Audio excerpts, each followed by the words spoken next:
Chapter 668. Massive Battle. Chapter 668. Massive Battle. Kill! Su Zimo roared and gripped Bloodquencher with both hands.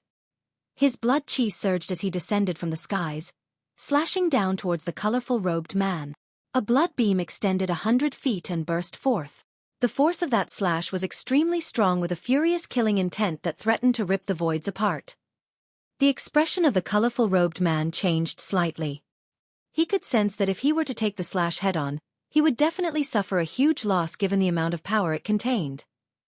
Tapping lightly off his heel, the colorful robed man dodged to the side nimbly. The blood beam descended heavily onto the war chariot. With a boom, that terrifying power split the war chariot into pieces. A set of green robes fluttered. Before the war chariot was smashed, Su Zimo had already reached out to rescue the woman. Bloodquencher danced around the woman and a blood beam flashed. Although Bloodquencher was huge, it was fluid as water in the hands of Su Zimo. It sliced off all the spider silk on the woman without injuring her at all. Su Zimo gripped the woman by the wrist and circulated his inner core, sending a rich demonic chi into the latter's body. Before long, he located the seals within her body.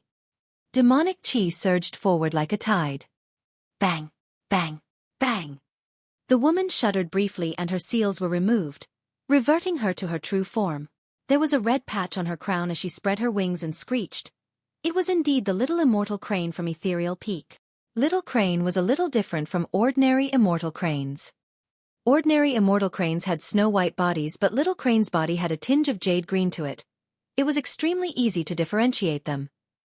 Su Zimo could clearly sense that the blood chi within Little Crane had deteriorated to a severe extent. Although she could revert to her true form, she had no combat strength.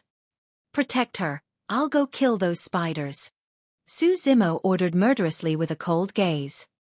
Monkey, the spirit tiger and golden lion huddled in swiftly and protected the Little Crane and fox within their midst in a circle. With that, they clashed intensely against the incoming beast stampede. Click, clack, click. Dust and gravel flew from the ground. A giant scarlet centipede that was dozens of feet long surged forward. Its 100 legs were sharp as daggers, causing sparks to fly as it crawled on the ground. Emanating a thick demonic chi, it exuded a stench that was nauseating. The moment the giant centipede lunged forward, the spirit tiger leaped with an opened mouth. Reaching out with its claws, it grabbed the centipede by the body and chomped down fiercely on the latter's neck. Snap! The formidable bite strength of the spirit tiger snapped the giant centipede's neck instantly. The poisonous demonic chi that it released was instantly purged away by the power of thunder that was flashing on the spirit tiger's body. Roar! The golden lion's blood chi surged as it let out a deafening roar to the front. The sound wave rumbled and a ripple surfaced. A gray wolf that just rushed forward bled from all 7 orifices instantly. Its brain was crushed into sludge by the roar and it died on the spot. Among beasts, a lion's roar possessed the strongest roar power and was tough and invincible. In fact, demons and fiends could be purged by its roar. In the ancient era, mighty figures of the Buddhist sect comprehended a sound secret technique after fighting against the lion race. It was the lion roar technique of the modern Buddhist sections. Another few ancient remnant beasts were stunned for a moment. Before they snapped out of their stupor, the golden lion had already pounced forward and bit them to death. Swoosh, swoosh, swoosh. A ground dragon 100 feet long with a body the width of a bucket shook its head and swept its tail. With a ferocious glare, it charged towards Monkey. Resembling lizards, ground dragons were not dragons and belonged to a branch of the crocodile race. They merely had a trickle of bloodline from the dragon race. They had massive strength and scales all over their bodies that made them invulnerable. It was difficult to break through a ground dragon's defense even with a perfect spirit weapon. The weak spot of a ground dragon was their abdomen. That was the only part of their body that was not covered with scales. However, ground dragons were smart. Even after forming their inner cores, they rarely traveled through the air and would stick closely to the ground most of the time so that their opponents would not get any chance at all. Dust billowed as the ground dragon charged with its bared mouth that was lined with sharp fangs, biting towards Monkey's calf. If that bite landed, Monkey's calf would have been snapped instantly. At the same time, a heaven-devouring mastiff seized the opportunity to lunge over from the side. With a ferocious stance, it leaped and aimed to bite Monkey's throat. Monkey's eyes were filled with rage as it raised its leg the moment the ground dragon bit on them. Crack! The ground dragon missed. At the same time, Monkey smashed down heavily with its raised leg. Boom! Its massive feet crashed heavily onto the ground dragon's head, sending forth a terrifying amount of strength. Sinking into the mud, the ground dragon's head was smashed by Monkey. On the other side, Monkey reached out and grabbed the heaven-devouring mastiff by its jaws. Ugh! Monkey's eyes shone brightly scarlet and instantly, both its arms grew with intertwining muscles that resembled a tough, firm trunk of an ancient tree. Die! Roaring, Monkey exerted strength in both arms and yanked the jaws of the heaven-devouring mastiff in opposite directions. Shing! A blood mist spewed out. Organs splattered everywhere with a blood stench. The heaven-devouring mastiff was torn into two alive by Monkey. Monkey's body was dyed red with blood as it tossed the torn carcass of the heaven-devouring mastiff to the ground casually. With a torrential ferocity, it whirled its arms and punched another incoming ferocious beast.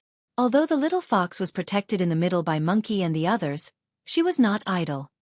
An ancient gigantic elephant charged over with a massive body that resembled a mountain. With a frightening might, it swung its massive trunk wildly as though it could knock out all the stars up in the skies. The power of a gigantic elephant was extremely scary and was even comparable to the dragon race. This was also the origin of the power of a dragon elephant. The triangular formation of Monkey, the spirit tiger and the golden lion would most likely be knocked apart instantly if the ancient gigantic elephant charged over. The little fox glared into the eyes of the ancient gigantic elephant, and a demonic glint shone in her beautiful eyes. The speed of the ancient gigantic elephant slowed down gradually, and its consciousness turned hazy. Opening her mouth slightly, the little fox breathed out a fog of fragrance. Instantly, the eyes of the ancient gigantic elephant turned dazed after it breathed in the fragrance. Go stop them! The voice of the little fox sounded. As though it had lost its soul, the ancient gigantic elephant obeyed the little fox and reversed into the beast's stampede, swinging its thick trunk to kill wildly. The elephant trunk was like an ancient divine whip, and any living being struck by it had their bones and tendons snapped instantly.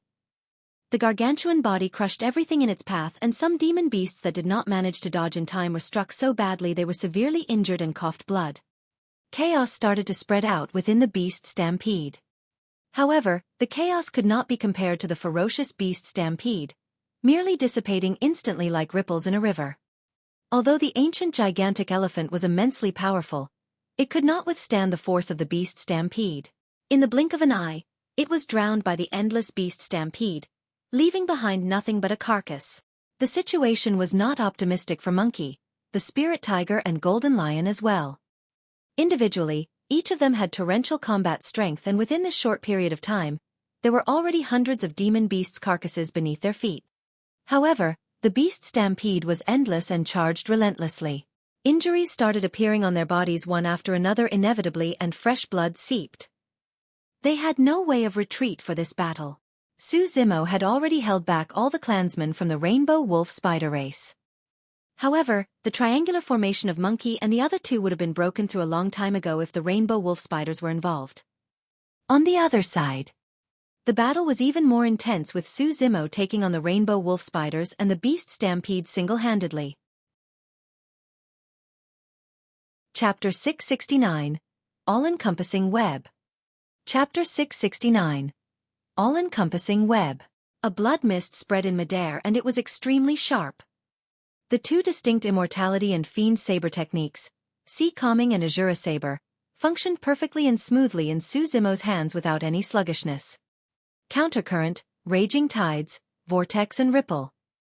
Ghost Howl, Blood Flow, Hell, White Bones, Phantom and Corpse. Although Zimo was alone with his saber on the battlefield, in the eyes of the many rainbow wolf spiders, it was as though there was a raging tide that was crashing onto shore. At the side, the sound of ghosts wailing could be heard, and there were white bones beneath their feet. Phantoms appeared everywhere as corpses climbed out from blood pools like a grisly purgatory. This was force. At the level of force, a cultivator's mental state would be affected, and various surreal and ridiculous illusions would appear before them. In the mortal realm, commoners would experience massive pressure and get all jittery when they meet the Emperor. In reality, it was because they were affected by the force of the Emperor. At that moment, there were already dozens of rainbow wolf spider carcasses on the ground. Against the shroud of the terrifying saber stance, all it took was a brief moment of distraction for the rainbow wolf spiders to be chopped up, leaving green, sticky blood oozing everywhere. The blood of rainbow wolf spiders was filled with toxic poison. When it splashed onto the ground, the surrounding flora withered in the blink of an eye.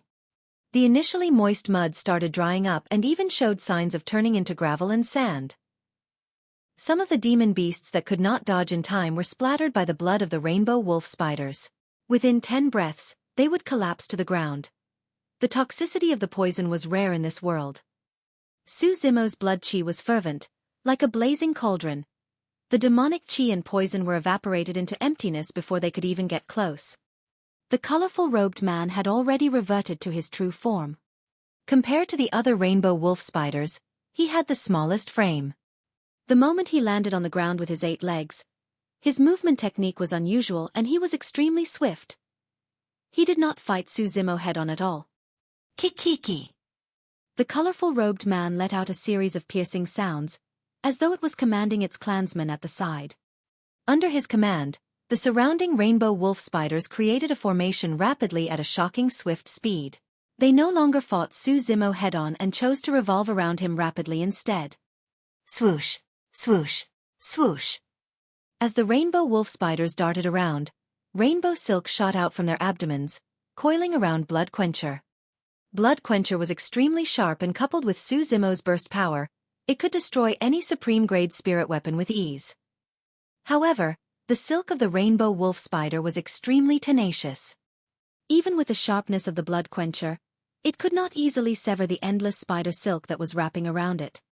Furthermore, the silk was poisonous to begin with, causing the light on Blood Quencher to dim down as its blood beam diminished rapidly. Su Zimo dominated the battlefield and was still undefeated. None of the rainbow wolf spiders could withstand his might.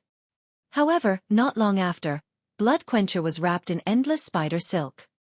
Each time he swung the saber, Su Zimo felt a great resistance as though he was in a swamp. A great part of the reason why most cultivators were not willing to provoke rainbow wolf spiders was because their silk was a spirit weapon that countered cultivators. The spider silk was extremely formidable. Thankfully, Blood Quencher was a connate spirit weapon. If it was an ordinary supreme-grade spirit weapon, it would have been destroyed a long time ago after being covered by the endless spider silk. The reason why Su Zimo did not release his illumination sword formation was also because he noticed that, although the sword formation was powerful, it was created using supreme-grade flying swords. As long as something happened to one of the flying swords, the entire sword formation would not be able to function normally. The disadvantages outweighed the advantages. In truth, for the past 20 years, Su Zimo had been pondering about how he could raise the grade of that set of flying swords once more.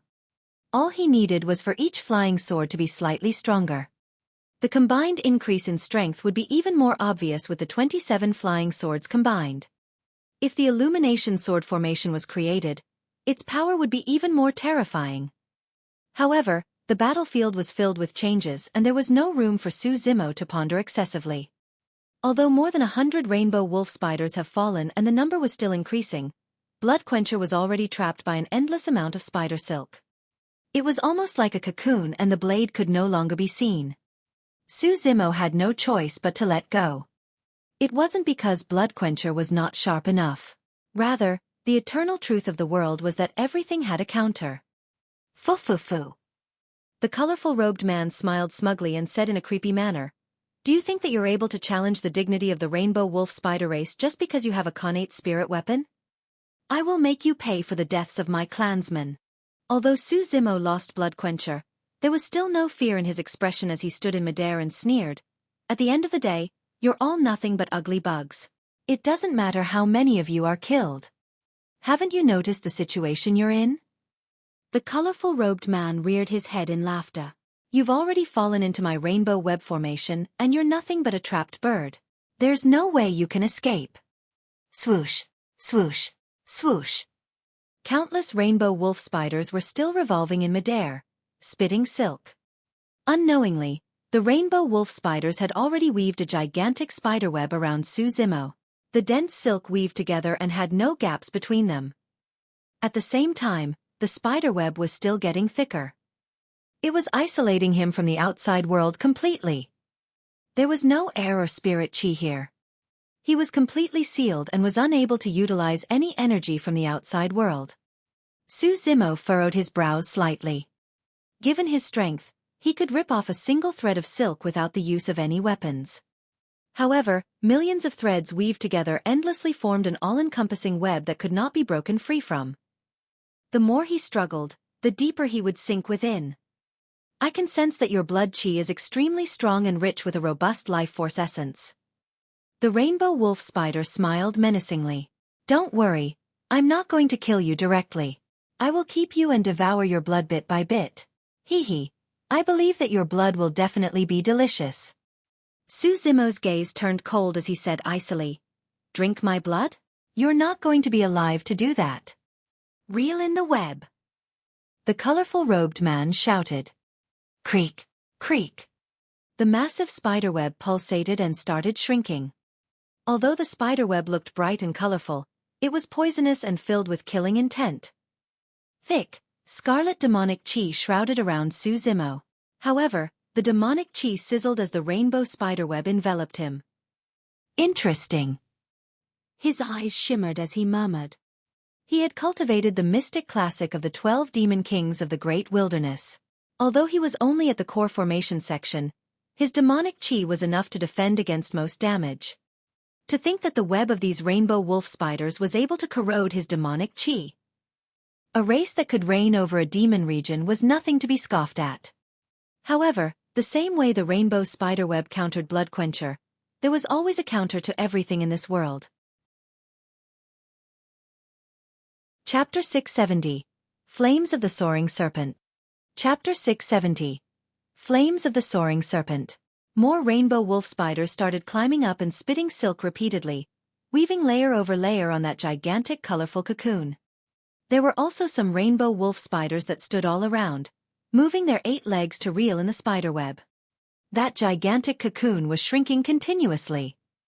The remaining space Xueqi had was decreasing. In the cocoon, Xueqi was expressionless. His golden core appeared gradually from the black hole in his dantian and started circulating. A shuddering aura spread from within his body. It was bright and scorching. Crack, crack, crack. In that instant, the earth and mountains shook. Mountains toppled and the ground cracked, revealing an unsettling fissure. Bang! Boom! Boom! Volcano erupted as balls of scarlet lava surged from underground, forming a red sea that could even melt rocks. The heat within the cocoon rose rapidly. When the lava splashed onto the rainbow spiderweb, wisps of green smoke rose instantly. Although the spiderweb was burned and its light dimmed, it did not break. When he sensed what was happening inside, the colorful robed man's pupils constricted and his expression changed slightly. The silk of the rainbow wolf spider was indeed a counter to most spirit weapons. However, there was always a counter to everything, and the greatest nemesis to the silk was fire. Thankfully, the rainbow wolf spiders were royalty of the spider race and had powerful bloodlines. They cultivated unique cultivation techniques that made their silk exceptionally tenacious such that it could defend against most fire. If it was any other spider, the cocoon would have been burned into ashes by the flames a long time ago. When he saw that the cocoon was merely charred without any lethal damage, the colorful robed man heaved a sigh of relief and sneered. You want to burn the silk of rainbow wolf spiders using that level of flames? You must be dreaming. Although he said that, the colorful robed man was in cold sweat moments earlier. In the cultivation world, rainbow wolf spiders feared cultivators of a few supersections. For example, of the 6 Buddhist monasteries, monks of Dipamkara Monastery cultivate a ball of true fire in their bodies at the start of their cultivation paths. It was extremely strong and illuminated their organs, igniting their spirits. If a rainbow wolf spider got into contact with the true fire of a Dipamkara Monastery monk, it could be severely injured or even burned into ashes. Suddenly, the colorful robed man's expression changed. He could sense that the temperature in the cocoon was rising at a scary speed and was not at its limits yet. From a fissure in the ground, A menacing head stuck out with a frightening aura. It had the head of a snake, the body of an anaconda, and was scarlet red all over its body. Its scales were stacked on top of one another tightly with no gaps, burning with a thin layer of flames. Swoosh! The living being rose with a single leap, and a pair of scarlet wings blazing with flames burst forth from its back. With each flap, a heat wave would be sent forth.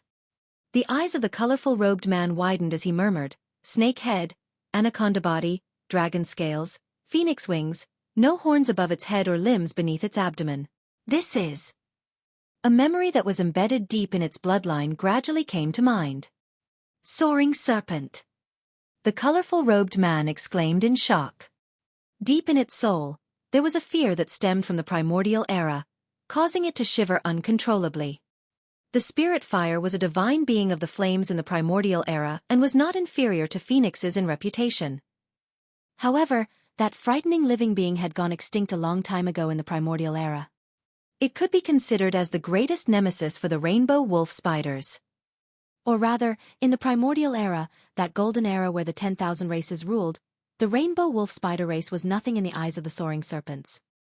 The colorful robed man truly had not imagined that Xueqi would be able to summon this primordial divine being. The temperature in the cocoon continued rising. Standing in the blazing flames, Xueqi's hair danced. His aura was torrential as he stood in the scarlet lava with electric eyes. The figure of the primordial soaring serpent rose continuously behind him. It was an extremely shocking sight. Many rainbow wolf spiders stood rooted to the spot and did not escape immediately. When it sensed that it was being restricted, the soaring serpent twisted its head and surveyed the surroundings. Its cold eyes contained an endless ferocity and fury as it reared its head and hissed with its darting tongue. It was a divine being of the flames with a noble bloodline.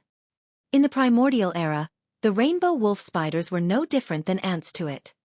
Now that thousands of years had passed and it was reborn, there was no way it was going to be insulted by such bugs. Pest! Pest! Pest!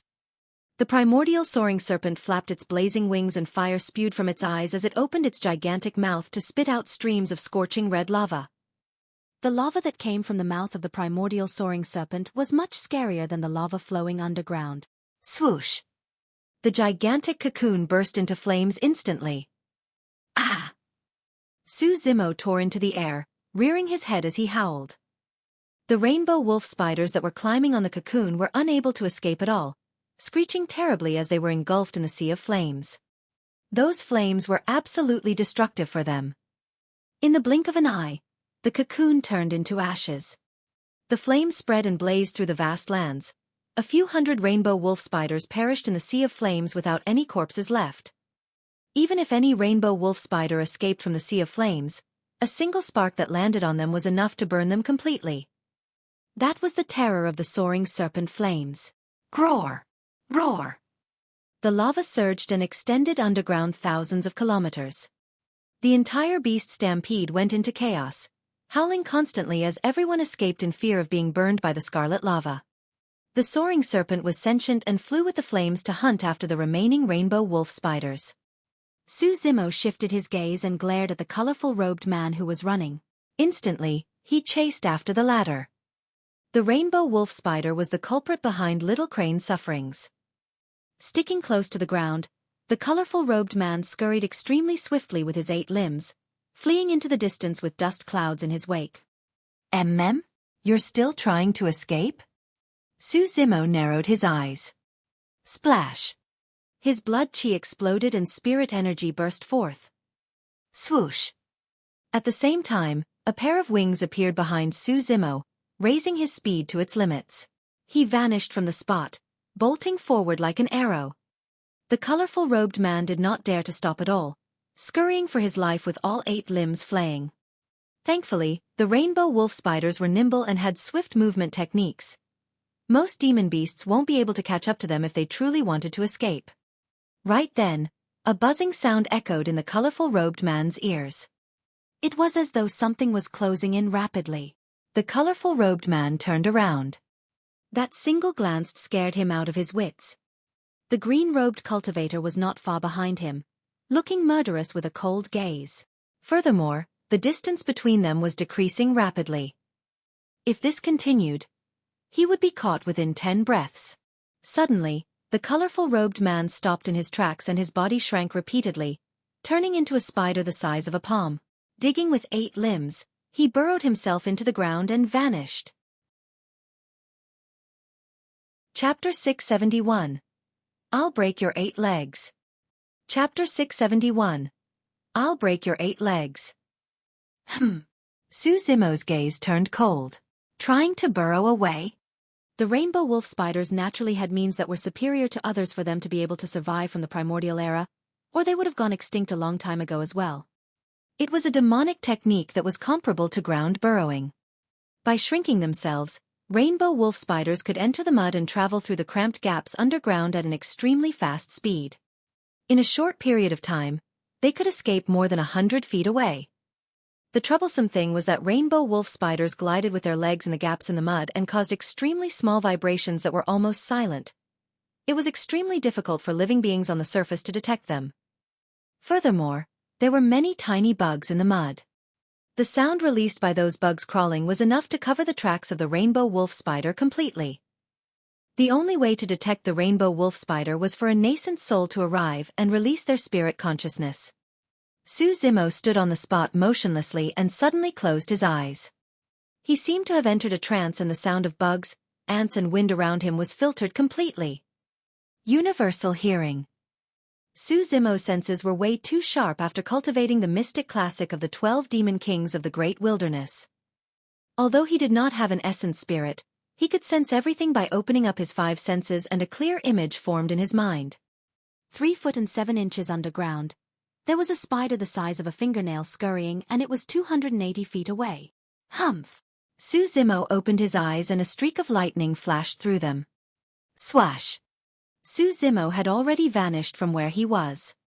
In the blink of an eye, he arrived above the rainbow wolf spider. Conjuring a hand seal, Su Zimo's fingertips shuttled with an unusual movement. Eventually, a gigantic palm was conjured and blanketed over the path that the rainbow wolf spider was escaping on. Ma! At the same time, Su Zimo opened his mouth and said a word in Sanskrit. The demon subduing seal was released together with the damning mantra. The rainbow wolf spider that was initially scurrying through the mud shuddered. Boom! A massive palm descended from above with an apocalyptic might that threatened to subdue everything in its way. The massive palm had yet to touch the ground. However, a gigantic handprint had already appeared in the ground deeply embedded into the mud. The rainbow wolf spider was instantly exposed and it could no longer hide. Human, how are you trying to kill me? The rainbow wolf spider shouted, There's a demon emperor in the rainbow wolf spider race, do you wish to die? Demon emperor? Su Zimo sneered. Do you think someone of the demon emperor's level will stand out for a puny spirit demon like you? Furthermore, we're in the ancient battlefield. Here, I'm the emperor. The moment he said that, the world shook. Who would dare to say something like that? A torrential aura surged from Su Zimo and the power of the demon subduing seal intensified before crushing down. Scree! The rainbow wolf spider knew that it couldn't escape and screeched shrilly. The blood chi in its body surged rapidly, and it grew to the size of 100 feet in the blink of an eye. Whoosh! Whoosh! A series of rainbow silk threads shot out from its abdomen towards the palm in the sky. The poison in the silk was extremely domineering and instantly corroded the palm that was formed from the demon subduing seal with a sizzling sound. The palm's spirit light flickered and its power diminished. Exerting strength in all 8 legs, the rainbow wolf spider bounced and took the demon subduing seal in midair head-on. Boom! There was a deafening sound. The demon subduing seal dispersed. The rainbow wolf spider fell heavily to the ground, creating a huge dent. It was injured all over and one of its legs was snapped, oozing with green blood that stank. Not bad. Su Zimo nodded. You're rather capable to be able to take on my demon subduing seal. The rainbow wolf spider struggled and crawled out of the pit, charging towards Su Zimo with bloodshot eyes and a menacing expression. Its remaining 7 legs were like sharp spears that were laced with poison. There were even reverse spikes on the surface of the spider legs.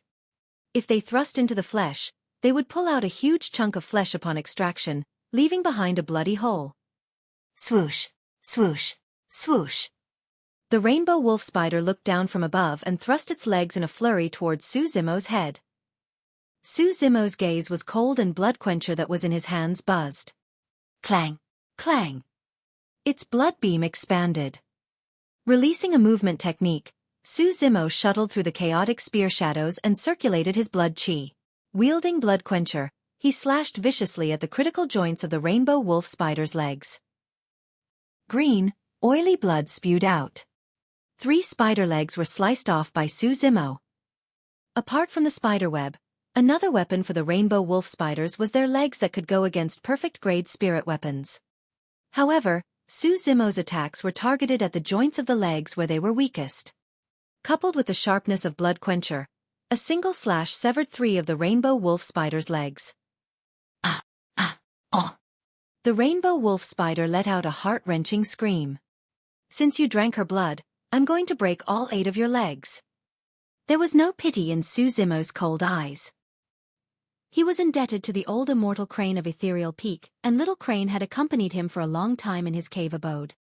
Su Zimo regarded Monkey, the spirit tiger and Little Crane as his kin a long time ago. If he hadn't returned earlier on, Little Crane would have been doomed to eternal damnation if she was brought away by the rainbow wolf spider. At that time, he would be immensely remorseful as well. The thought of that gave Su Zimo a sense of trepidation. Shoo! Shoo! The rainbow wolf spider had 4 legs remaining that were intact and could support its body. Break! Suddenly, it screamed and broke off 2 of its legs, turning them into long spears that shot toward Su Zimo at an extremely fast speed. Puny tricks! Su Zimo sneered and swung blood quencher in reverse, sweeping around gently like a ripple to send the 2 spider legs flying. The rainbow wolf spider was completely despondent. The killing moves that it used to dominate over the demon region were worthless in the face of this human. How could such a terrifying monster incarnate exist in the human race?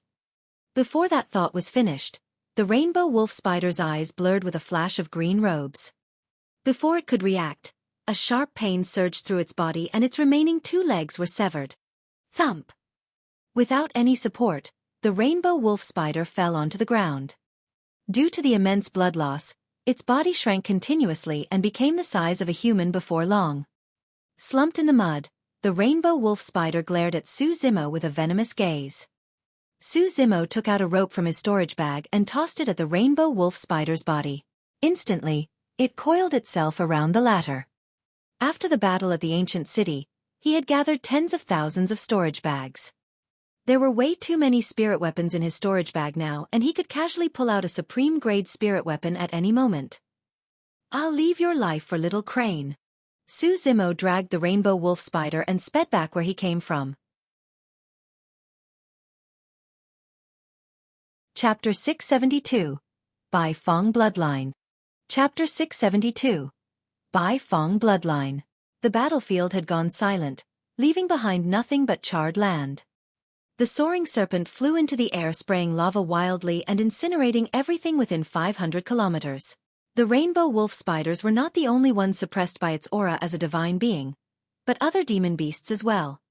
Most of the rainbow wolf spiders were already burned to death. The remaining demon beasts broke free of the rainbow wolf spider's control and fled one after another. The retreat of the beast stampede left nothing but a pile of carcasses and bones on the ground, some of them torn and still fuming with smoke.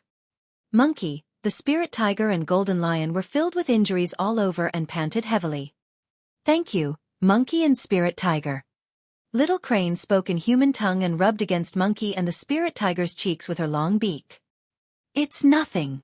Monkey grinned and waved it off, pointing to the spirit tiger at the side.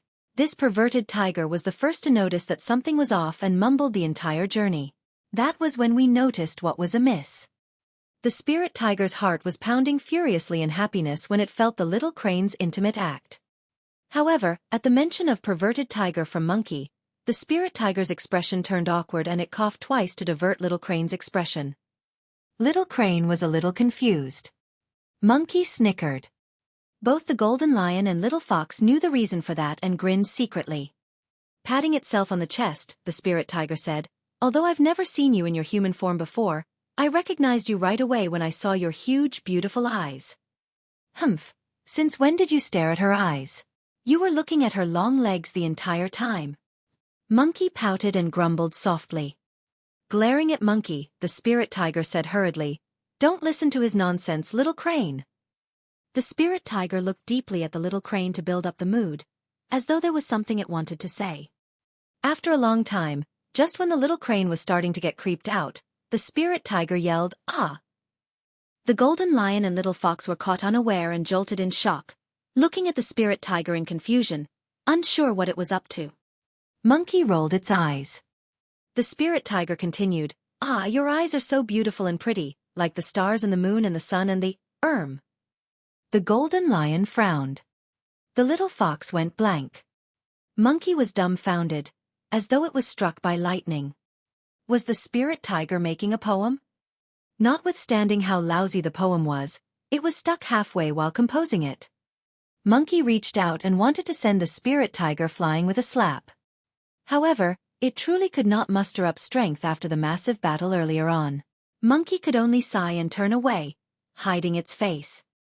It truly did not wish to look at the spirit tiger, and looked down on the latter from the depths of its heart.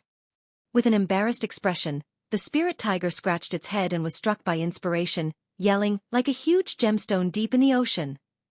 The spirit tiger shrugged its head smugly and smiled to itself foolishly. In its opinion, that final statement was the vital finishing touch to make everything perfect. Little Crane felt chills run down her spine and could not help but shudder. "What do you think, little Crane?" The spirit tiger closed in and licked its own face, asking. Glaring at the spirit tiger, Little Crane asked coldly, "Are you in heat?" The little fox could not help but burst into laughter. Monkey and the golden lion snickered wildly at the side, beaming as well. The spirit tiger had not expected Little Crane to be so sharp and direct with her words. Unable to take it at all, its face flushed red and it was thoroughly embarrassed, wanting nothing more than to find a hole to bury itself. Right then, a person flew through the air from the distant skies. He dragged a long rope tied to a spider with 8 legs severed. It was the true form of the colorful robed man. Little Crane's eyes were filled with endless hatred and her body shivered in rage. "Are you guys all right?" Descending before everyone, Zimo took out bottles of elixirs from his storage bag. No matter what was required, internal or external application, there was something. Right now, he was in no lack of such items. Monkey and the spirit tiger applied medicine silently while taking care of Little Crane. Charging right in front of the colorful robed man, Little Crane extended her feet and stomped on the man's body, questioning, "You said that you once saw a man that resembled me in the 1,000-spider sand dune. Was that for real?" The colorful robed man was severely injured to begin with. Now that Little Crane stomped on him, his internal organs were shocked as he coughed out a mouthful of blood and panted. "Of course it's real."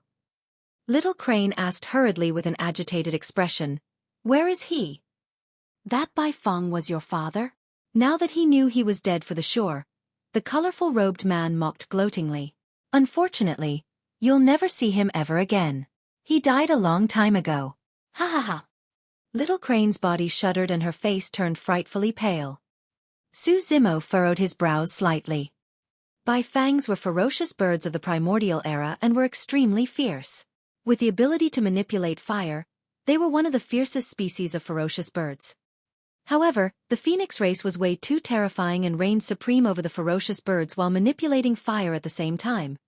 As such, the Bai Fang was not as well known. However, in reality, the true strength of a Bai Fang was comparable to the divine being of the flames, Soaring Serpent. Early on, Zimo had already noticed that Little Crane looked different from ordinary immortal cranes. Ordinary immortal cranes had vermilion crowns and snow-white bodies. However, Little Crane's body also had jade-green feathers that were extremely beautiful. Everything would make sense if she had the bloodline of Bai Fangs running in her. After all, Bai Fangs were jade-green in color. Zimo lamented internally. "No wonder I've never seen Little Crane's father or heard the old immortal crane mention it. So, he died a long time ago." "I don't believe you." Little Crane shook her head repeatedly and glared at the colorful robed man, saying with a quivering voice, "Why, you are lying, am I right?" "Lying." The colorful robed man laughed bitterly. "Your father had a death wish barging into the 1,000-spider sand dune thinking that he was strong. The rainbow wolf spider sucked his blood dry a long time ago. We ate his flesh and drank his blood to cultivate. Ha ha ha. Little Crane had a weakened blood chi to begin with. Upon receiving this blow, her vision darkened and her head spun. Sister Little Crane. Little Fox rushed up to support Little Crane.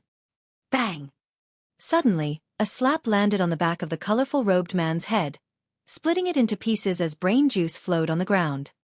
Shrugging his palm, the spirit tiger grumbled, "Annoying. How dare you continue laughing when your laughter sounds so disgusting? I've had it with you." Su Zimo heaved out a sigh of relief. He could tell that the spirit tiger did that because it did not want Little Crane to get agitated further. In truth, he was about to attack even if the spirit tiger did not do it. It was clear that the colorful robed man meant to trigger Little Crane as much as it could, seeing that it wasn't going to survive. Su Zimo patted Little Crane gently on the shoulder and consoled her. "Don't think too much. This spider was clearly spouting nonsense upon knowing that it was about to die. Things might not be as you're imagining it to be." Little Crane nodded, but the sorrow and misery in her eyes could not be concealed. Chapter 673. Nian Qi's Location. Chapter 673. Nian Qi's Location. Sensing the sadness in Little Crane's heart, the spirit tiger scratched its ears and cheeks. It wanted to help her share the load, but did not know what to say. Nobody knew how to console her for something as such. The atmosphere turned heavy. Looking at Su Zimo, the spirit tiger hoped that he would say something. After pondering for a moment, Su Zimo decided to distract Little Crane. "Little Crane, how did you enter the intermediate ancient battlefield?" Although the old immortal Crane had broken through 20 years ago into a high-level fiend demon that was equivalent to the Dharma characteristic realm of humans, it was probably impossible for her to open up a teleportation point to the intermediate ancient battlefield single-handedly. As though she called something, Little Crane's expression changed all of a sudden and she turned into her human form. She grabbed Su Zimo's arm and said anxiously, "Save Nian Qi. Think of a way to save Nian Qi." Su Zimo's heart sank and he took a deep breath. "What happened? Calm down and speak slowly." Nian Qi was the small girl that he picked up in the capital of Great Zhou, and she contained many secrets in her body. For example, Nian Qi was already incredibly strong before she cultivated. Also, Nian Qi did not seem to age. Or rather, time seemed like it passed extremely slowly for her. This meant that Nian Qi's lifespan was much longer than anyone else of the same level. Even so, Su Zimo had no doubts towards Nian Qi. Everyone had secrets. Furthermore, she was only a child and had a pure heart. Be it to him or Ethereal Peak, she carried no evil intentions. She fought with all her might for the battle at Ethereal Peak and almost died. It was clear that she had already regarded Ethereal Peak as her home. Little Crane replied. An old patriarch of the Great Zhou dynasty appeared and took the initiative to look Mother up with the intention of opening a teleportation spot together. The patriarch was a Dharma characteristic, but his blood chi has deteriorated and his lifespan is about to end. That was why he decided to use a secret skill to burn up the last of his lifespan and release a burst together with Mother to open up a teleportation spot. However, the teleportation tunnel was extremely cramped and only 2 people can be teleported. The Patriarch of Great Zhou gave both spots to Ethereal Peak. When he heard that, Su Zimo raised his brow. That action was equivalent to sacrificing his life to give a great gift to Ethereal Peak. The Patriarch of Great Zhou must have a motive for doing that. Little Crane continued. The Patriarch of Great Zhou knew that his life was about to end and was worried that a calamity would befall the Great Zhou dynasty after his demise. As such, he wanted to use this gift in exchange for the protection of Mother and Ethereal Peak. In the battle at Ethereal Peak, the other 4 major sects suffered immense losses and their void reversions perished. Although Ethereal Peak suffered immense losses as well, its surviving disciples had great potential for the future. Furthermore, the old immortal Crane managed to extend her life with that battle and advance to the Dharma characteristic realm. She broke free of the restraints of heaven and earth and freed herself from the threat of her demise with an extension of her lifespan. With that, Ethereal Peak became the leader of the 5 major sects instantly. Its strength surpassed the other 4 major sects firmly, and there were more and more cultivators that wanted to join the sect. In the past 20 years, Ethereal Peak turned into the true #1 sect of Great Zhou. It was not hard to understand why the Patriarch of Great Zhou made that decision. Little Crane looked at Su Zimo and continued. Mother told me that part of the reason why the Emperor of Great Zhou left the throne to Ji Yaoxue was because of your potential. At the same time, it was also because of her relationship with you as well as the fact that Ethereal Peak was backing you. Su Zimo nodded. This was something he had guessed as well. According to customs, the throne was passed down to the sons in order of seniority. No matter what, Ji Yaoxue would not have inherited it. Furthermore, she was a female. Finally, despite the unrest and internal and external strife in Great Zhou for the past 20 years after the throne was passed down to Ji Yaoxue, she was not removed from position. That was definitely not a decision made by the Emperor of Great Zhou alone. So the Patriarch of Great Zhou also backed the idea. With that, everything made sense.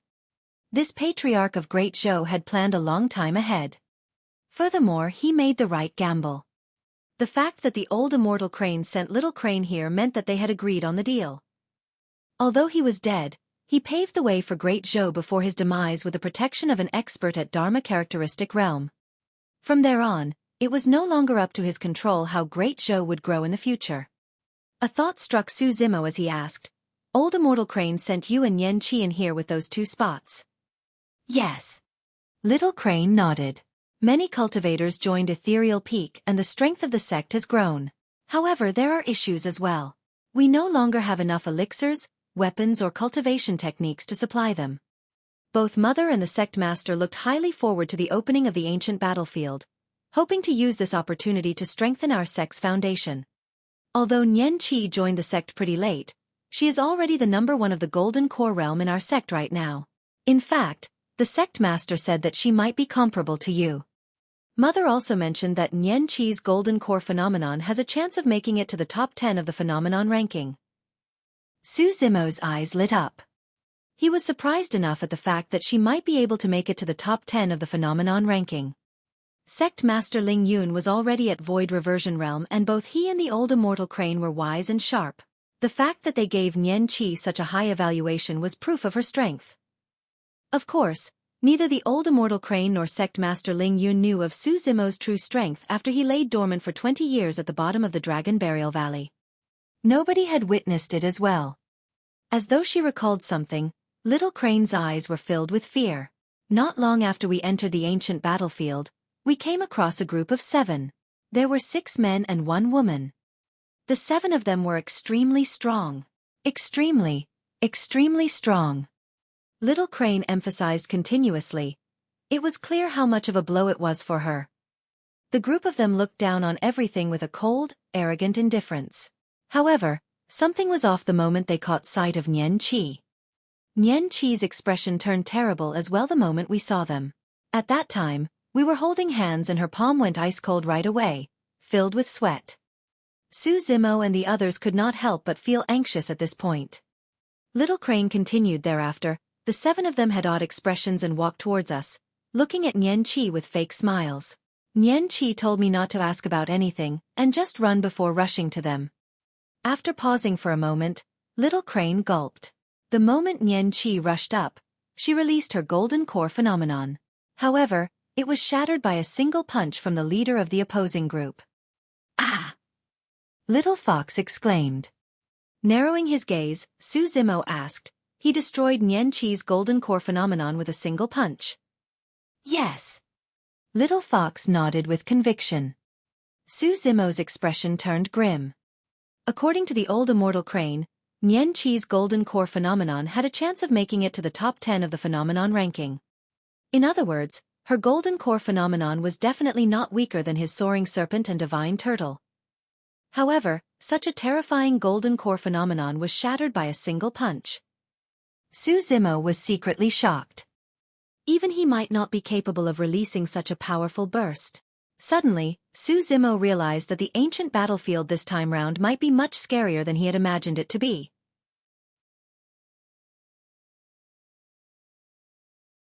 Chapter 674, Sworn Siblings. Chapter 674, Sworn Siblings. Nian Qi did not manage to last 3 moves against that person. At that time, I was scared out of my wits and my mind was filled with nothing but Nian Qi's voice asking me to escape. Little Crane's eyes were filled with guilt and self-blame as she said with a slumped head, I know that I'm very weak for not choosing to fight alongside Nian Qi. However, I truly could not muster any courage in the face of those people. The only thought on my mind as I escaped frantically was to look for you and inform you about this. However, I did not escape far before I landed in the hands of the rainbow wolf spiders. The spirit tiger consoled hurriedly, It's not your fault. You can't defeat them either. I would have escaped too if I was in your shoes. Su Zimo patted Little Crane on the back of her palm. You did the right thing. If you fought those people recklessly, you would have only lost your life for nothing. Furthermore, it's lucky that you escaped. Otherwise, I would not have found out what happened to you guys either. Little Crane's expression was slightly relieved. After a moment of silence, Su Zimo asked, Did they hurt Nian Qi? No. Little Crane shook her head. Their leader merely wanted to capture Nian Qi alive. He mentioned something about returning to the elders for punishment, but I didn't hear anything more. At that point, Little Crane sighed again. The reason why I escaped wasn't because they couldn't catch up to me. It was because they could not be bothered with me at all. I'll never forget the way they looked at me. It was as though I was an ant. Who would care about letting an ant go? Su Zimo pondered for a moment before suddenly asking, What did they look like? Little Crane replied, The 7 of them wore extremely ancient costumes. All of them had golden hair, blue eyes, straight, high noses and were extremely good-looking. It's easy to recognize them. The mention of that had Su Zimo's heart skipping a beat. Nian Qi's appearance did resemble them somewhat. In the battle at Ethereal Peak, Nian Qi once released her potential in a moment of desperation and her strength exploded. Her initially withered yellow hair turned straight and danced with a golden shade as well. Her eyes were blue and her aura was peerless, resembling a dignified divine being. Nian Qi's background definitely had something to do with these guys. However, Su Zimo could not identify where they were from exactly. He had a vague guess in his heart. Judging from their behavior, I don't think Nian Qi's life is in danger for the time being. Su Zimo looked at the worried Little Crane and said gently, Don't worry, leave this to me. Yes. Little Crane nodded. If there was anybody in the ancient battlefield who could save Nian Qi, it would have to be Su Zimo. Let's leave this place first and look elsewhere to rest. Monkey, the spirit tiger and golden lion were injured. Although they consumed quite a bit of elixirs, it would take them a few days to recover completely. For the next few days, Su Zimo and the others did not rush to travel and rested in a cave. They were already in the ancient battlefield for more than a month. The rich spirit chi coupled with the massive battle and fights they encountered triggered Su Zimo's golden core realm. He finally sensed the opportunity for a breakthrough. In his dantian, a golden dazzling core revolved slowly above the Soraka flower. The golden core's aura was slightly complicated. It had the aura of immortals as well as fiends. The two auras were supposed to oppose one another. However, there was an aura of the Buddhist sects in the golden core that created a harmony to combine the immortal and fiend auras completely. Su Zimo assumed a lotus position with his eyes closed and his black hair danced on its own. On the left, water mists rose and the phantom of a divine turtle appeared. On the right, flames blazed and the phantom of a soaring serpent descended. Gradually, as time passed, the aura within Su Zimo's body intensified. It continued until fire and water fused and the turtle and serpent intertwined. The entire void quaked for a moment. A shuddering aura emanated from Su Zimo's body, spreading through the hole like a ripple. Monkey and the others were alarmed and ran outside, watching from the entrance of the cave. Everywhere the ripple extended, rocks and sand disintegrated into emptiness.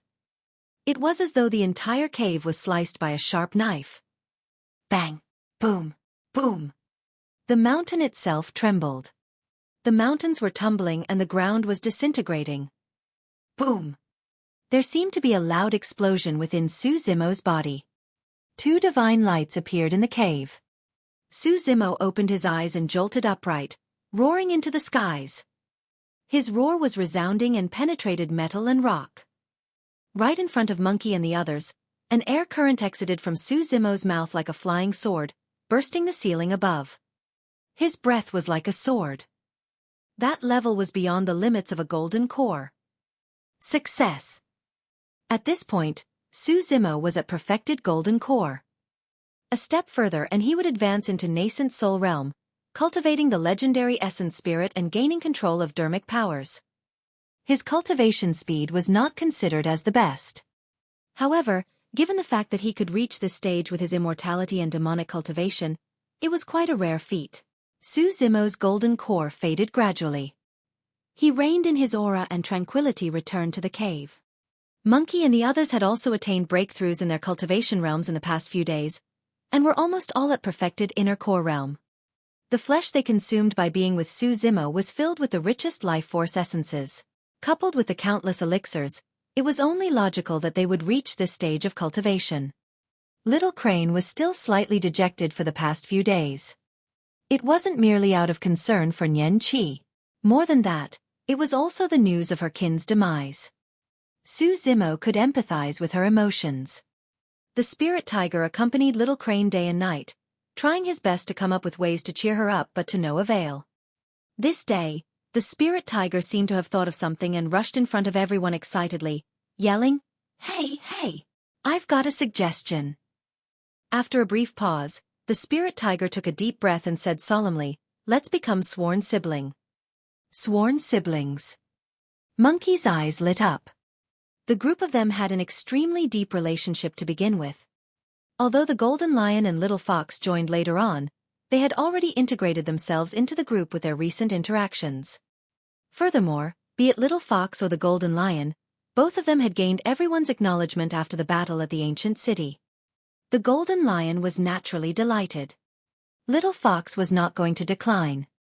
She had even more reason to follow along Su Zimo after being sworn siblings. When she heard that, Little Crane perked up and there was a little more life in the way she looked at Monkey, the spirit tiger and everyone else. Su Zimo nodded silently. Although the spirit tiger seemed crude and brutish, this was a decent suggestion. The reason why Little Crane was upset was because she had lost a kin. But after they become sworn siblings, she would gain a few more kin.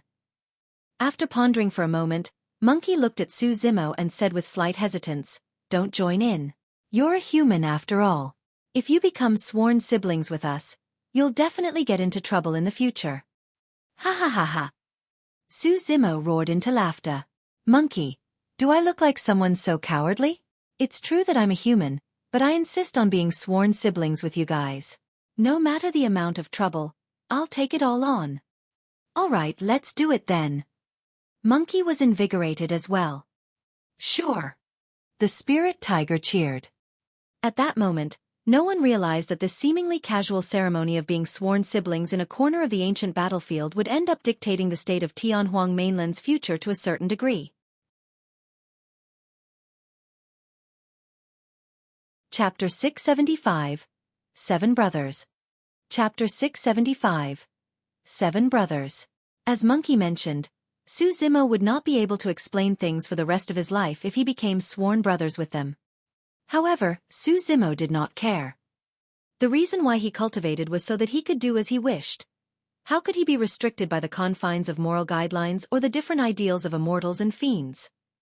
If he wanted to establish a Tao, he must possess the boldness to break free of all restraints and rules. The spirit tiger said, "We should add someone else although he's not here with us right now." Little Crane asked, "Little Night Spirit, right?" The spirit tiger nodded hurriedly and wagged its tail, praising, "You sure are smart, Little Crane." Little Crane blushed slightly and extended her leg, kicking the spirit tiger. "After forming my inner core, my mother gave me a name. I'm now called Qing Qing." Little Crane possessed the bloodline of the Bifangs and looked different from other immortal cranes with a tinge of jade green in her feathers. The name was fitting. Little Fox called out obediently, "Sister Qing Qing." "Yes." Qing Qing nodded and hugged Little Fox. Although this was the first time they met one another, they were already close as sisters after these few days of interaction. "Who is this little night spirit?" Little Fox asked curiously. A reminiscent look flashed through Su Zimo's eyes as he replied sadly, "It was a little beast that I picked up in Songlang Mountain Range more than 20 years ago. It should have grown up by now." At the mention of Night Spirit, Monkey, the spirit tiger and little crane let out looks of concern. After all, the few of them witnessed Night Spirit's birth and growth in ethereal peak back then. Night Spirit was picky with food and would not touch the flesh of ordinary demon beasts. In order to feed Night Spirit, Monkey, the spirit tiger and little crane fought through the jungle and sustained injuries all over to obtain different flesh so that Night Spirit could taste them all. Although that period of time was tough and dangerous, they were ecstatic as they looked at Night Spirit grow bit by bit. It felt like everything was worth it.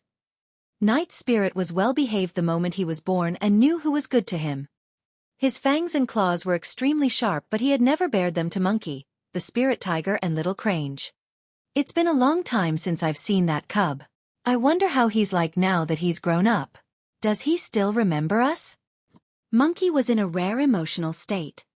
Ever since what happened in Dongling Valley and Su Zimo and Night Spirit fled far away into the capital of Great Zhou, Monkey and the others had not seen Night Spirit. In the blink of an eye, more than 20 years had passed. Su Zimo gazed into the distance and murmured, 20 years ago, Night Spirit accompanied Xiaoning to Elixir Yang Sect in the Middle Continent. I wonder if we'll get to meet them again this time round in the intermediate ancient battlefield. There should be no issues including Night Spirit with us, right? The spirit tiger asked. Monkey and Qing nodded. There was naturally no way Little Fox would object to it. She was satisfied as long as Su Zimo was inside. The Golden Lion was a little confused and did not know what Night Spirit was. However, he shrugged to express that he was fine with it since everyone agreed to it. The spirit tiger shifted his gaze and coughed gently. Since we're swearing to be siblings, we should talk about seniority. If we make that clear, we can't change that in the future, right? Monkey scoffed coldly as he saw through the spirit tiger's intentions right away. Why you want to be the boss? No.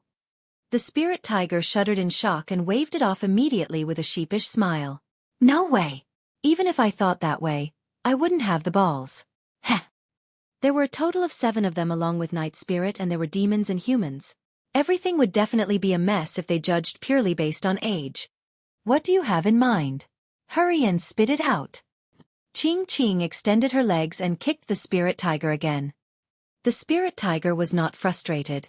Instead, it said joyfully with a slight excitement, Su Zimo is the reason why we're all here today. He's the only one suitable to be the big brother. Furthermore, it's undeniable that he's the strongest. Everyone nodded. Monkey had no objections either.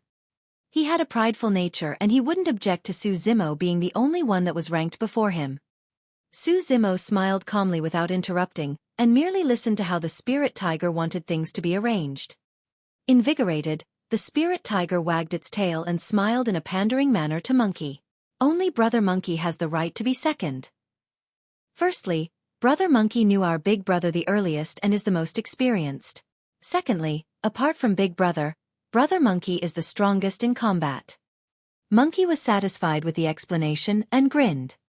Qing, Little Fox and the Golden Lion naturally had no objections. Actually, the spirit tiger wanted to be the second place as well. However, he was most likely going to be tormented back and forth by Monkey if he took over that position. As such, he decided against it. The spirit tiger took a deep breath and cleared his throat, saying deeply with a solemn expression, I guess Hubatian will have to be the third. I knew Big Brother a long time ago and I'm strong as well. The spirit tiger patted his chest and declared with gusto. This was his true intention. With this position settled, he could openly bully everyone at the back in the future. Of course, he could not bully Qing. Little Fox was protected by Su Zimo, so he could not touch her as well. There was Night Spirit, but he had better forget about that. With that, there was only Golden Hair left. In the past few days, given the violent objection of the Golden Lion, he finally fought for a slightly better name for himself, from yellow hair to golden hair. At least with the golden word, he would not be disgracing the bloodline of the Golden Lions. The spirit tiger glared at the Golden Lion and snickered evilly. With that arrangement, Qing would logically be number 4. There was not much to discuss about the first 4 spots. However, the Golden Lion was pretty done by the time it came to number 5. According to the spirit tiger's arrangement, Night Spirit would be number 5. After all, Night Spirit was the first to know Su Zimo after Monkey, the Spirit Tiger and Qing Qing. However, the Golden Lion did not know who Night Spirit was at all. He was definitely indignant being ranked behind a little beast that he had never seen before. Yet, immediately after, he was suppressed mercilessly by Monkey, the Spirit Tiger and Qing Qing. His objections were to no avail. Little Fox was number 6. The Golden Lion hid in a corner with misty eyes, a few slaps on his face and a few footprints on his body. He had a gloomy look on his face and no longer spoke. The Spirit Tiger laughed when he looked at the Golden Lion. Golden Hair, are you happy to be number 7? The Golden Lion seethed at the smug look on the Spirit Tiger's face. Monkey teased, it's okay, Golden Hair.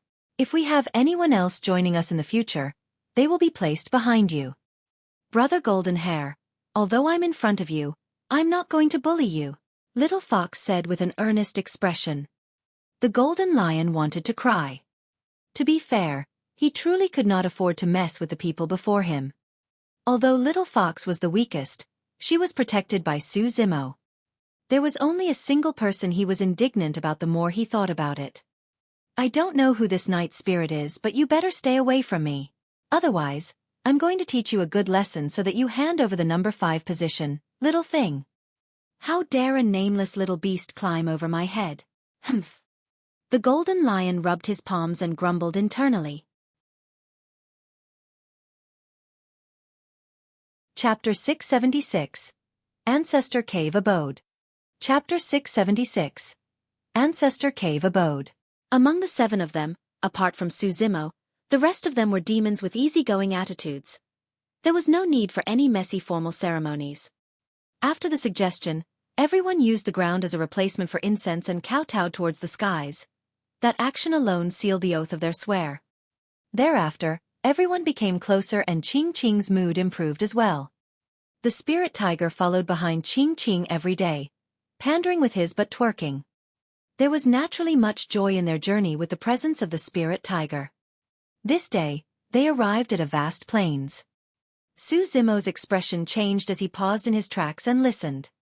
Among the 7 of them, his 5 senses were the strongest, a whole different level above the other 6. He was always the first to notice if something was wrong. First, what's wrong? The Golden Lion asked. Su Zimo said deeply, there's quite a bit of commotion in the east, so there should be quite a lot of people there. It's not just cultivators, there's also the faint roars of demon beasts. Suddenly, the ground quaked gently. Dong, dong, dong. A series of movements sounded faintly from the east, as though someone was beating the heavenly drums. The next moment, a bedazzling light surged into the air and illuminated the world. A treasure was born. The reason why the major sects and factions of Tianhuang mainland were willing to give it their all to send cultivators to the ancient battlefield was because there were many cave abodes here that were left behind by ancestors. There were also a few inheritance grounds, many ancient secret grounds and countless tombs with endless mysterious treasures in them. If anyone could obtain some of the secret skills or mystic weapons, they had a chance of turning extremely powerful overnight. Even if they did not need it themselves, they could present it to their sects in exchange for fabulous rewards. Some factions and sects could even rise because of a single opportunity, establishing their foundation and transforming into a powerful major faction from a nameless small sect. In fact, there was even a chance that they could instantly be ranked among one of the 108 upper sects. Su Zimo narrowed his gaze and whispered, "Let's go and check things out." With that, he sped over in a flash. Monkey and the others followed closely behind. Not long after, Su Zimo gradually slowed down and gazed into the distance. Not far ahead, there was a towering mountain peak that extended into the clouds. Around the mountain peak were many cultivators. There were also countless roars of demon beasts above and below the mountain peak. A massive conflict had broken out between cultivators and demons. Spirit energy surged in midair, releasing beams of light with scorching heat waves. Countless ancient trees were cut with sand flying everywhere. Nobody knew how long the battle had been ongoing, but the sight was tragic with the mountain peak drenched in blood. Su Zimo could clearly see that there was something strange about the mountain peak. It was split from the middle, as though a pair of invisible hands had ripped it apart. However, in the middle of the mountain peak, instead of mountains and rocks, there was a gigantic palace that did not seem like it was man-made. It was like a work of God. The palace was riddled with holes, but within, there were ancient weapons laid out one after another. There were also many elixirs and a few ancient books that were filled with dust. Su Zimo whispered, "This is the birth of an ancestor cave abode, and two major factions are fighting within for the treasures. The fight is too chaotic, there's no way to see what's within." Monkey frowned. "If we barge in right now, we'll definitely be targeted." Little Fox shifted her gaze and glanced around. There must be quite a number of cultivators and ferocious beasts waiting by the sidelines for an opportunity to strike. Let's wait a while more to see if there's any treasures worth us making a move for. We shouldn't get involved in this mess. Su Zimo had a calm expression. The simple did not seem simple given how secretive it was located in the middle of a mountain peak. However, Su Zimo was not in a rush. It won't be too late even if he struck when a great treasure truly appeared. Boom! A human paragon released a golden core phenomenon and clashed against a few ferocious beasts. The resultant force spread outwards and even the entire palace trembled. Many weapons were caught up in the energy fluctuation and scattered in midair. The eyes of the human paragon shone as he grabbed one of the swords and injected spirit energy into it. The sword shone brightly with 5 spirit patterns. A perfect spirit weapon. Slash! The human paragon shouted and waved the sword. A bedazzling sword light streaked through the air with rainbow colors, slicing the ferocious beasts on the other end into two, creating a blood mist. Haha, good sword. The human paragon was delighted. His strength had increased significantly after gaining the sword, and it meant that he would stand a greater chance at obtaining a spot on the phenomenon ranking. Many other cultivators moved as well to snatch the weapons that were scattered in midair. Su Zimo could see clearly that among the weapons, the weakest were at supreme grade and there were more than 10 perfect grade ones. A single palace contained so many treasures. For most cultivators, gaining a supreme grade meant an increase in strength. Gaining a perfect spirit weapon meant their strength would increase 10-fold. Be it supreme grade or perfect spirit weapons, none of them attracted Su Zimo any longer. The greatest goal of his trip this time round was to see if he could get any high-level dermic weapons. It was not only for himself, but also Monkey and the others. Although Monkey and the others were demons, after they broke through their inner cores and formed their essence spirits, they would be able to refine dermic weapons for themselves as well. It was best if they could get their hands on a suitable dermic weapon before breaking through to the nascent soul realm. Boom! It was yet another deafening sound. Another wall in the palace toppled and many weapons that were hung on it bounced. Those weapons were clearly different from spirit weapons. Even in the void where spirit energy was fluctuating in a berserk manner, they had no reaction at all and their patterns were even more intricate and seemingly divine. Dermic weapons. There were dermic weapons in the palace. Look, that flying sword has 2 dermic patterns. It's a middle-grade dermic weapon. 4 golden cores and the many spirit demons. A single dermic weapon was enough to fuel their greed. It meant that they would get to possess a middle-grade dermic weapon the moment they advanced to nascent soul realm. 3 dermic patterns. It's a superior grade dermic weapon. Attack! A series of exclamations came from the crowd. A scarlet spear hovered in midair with 3 dermic patterns on it. Boom! A gigantic demon beast soared into the air. It resembled a tiger, but it had a pair of wings behind its back, emitting an endless ferocity with a menacing gaze. One of the 4 great ancient ferocious beasts, Xueqi. The golden lion said slowly with a grim expression. Even among pure-blooded ferocious beasts, they had varying strength levels. For example, the legendary 4 great ancient ferocious beasts were much stronger than other ferocious beasts. The moment the Xueqi appeared, it opened its mouth and devoured a cultivator who was supporting a golden core phenomenon. Within a few chomps, the latter was crushed and swallowed as blood oozed from the side of the Xueqi's mouth. It was way too violent, even a golden core phenomenon could not withstand it. Raging city blaze. A roar sounded from the ground. A human paragon wearing blazing scarlet robes charged into the battlefield with a gigantic ancient city behind him. The ancient city blazed with flames that surged into the air and incinerated all living beings. The moment the ancient city descended, it crushed another pure-blooded ferocious beast into sludge before burning it into ashes. That was one of the 10 upper sects of the North region, a paragon of Blaze Columbus Valley. A superior-grade dermic weapon had shown itself. More paragons and ferocious beasts were entering the battlefield.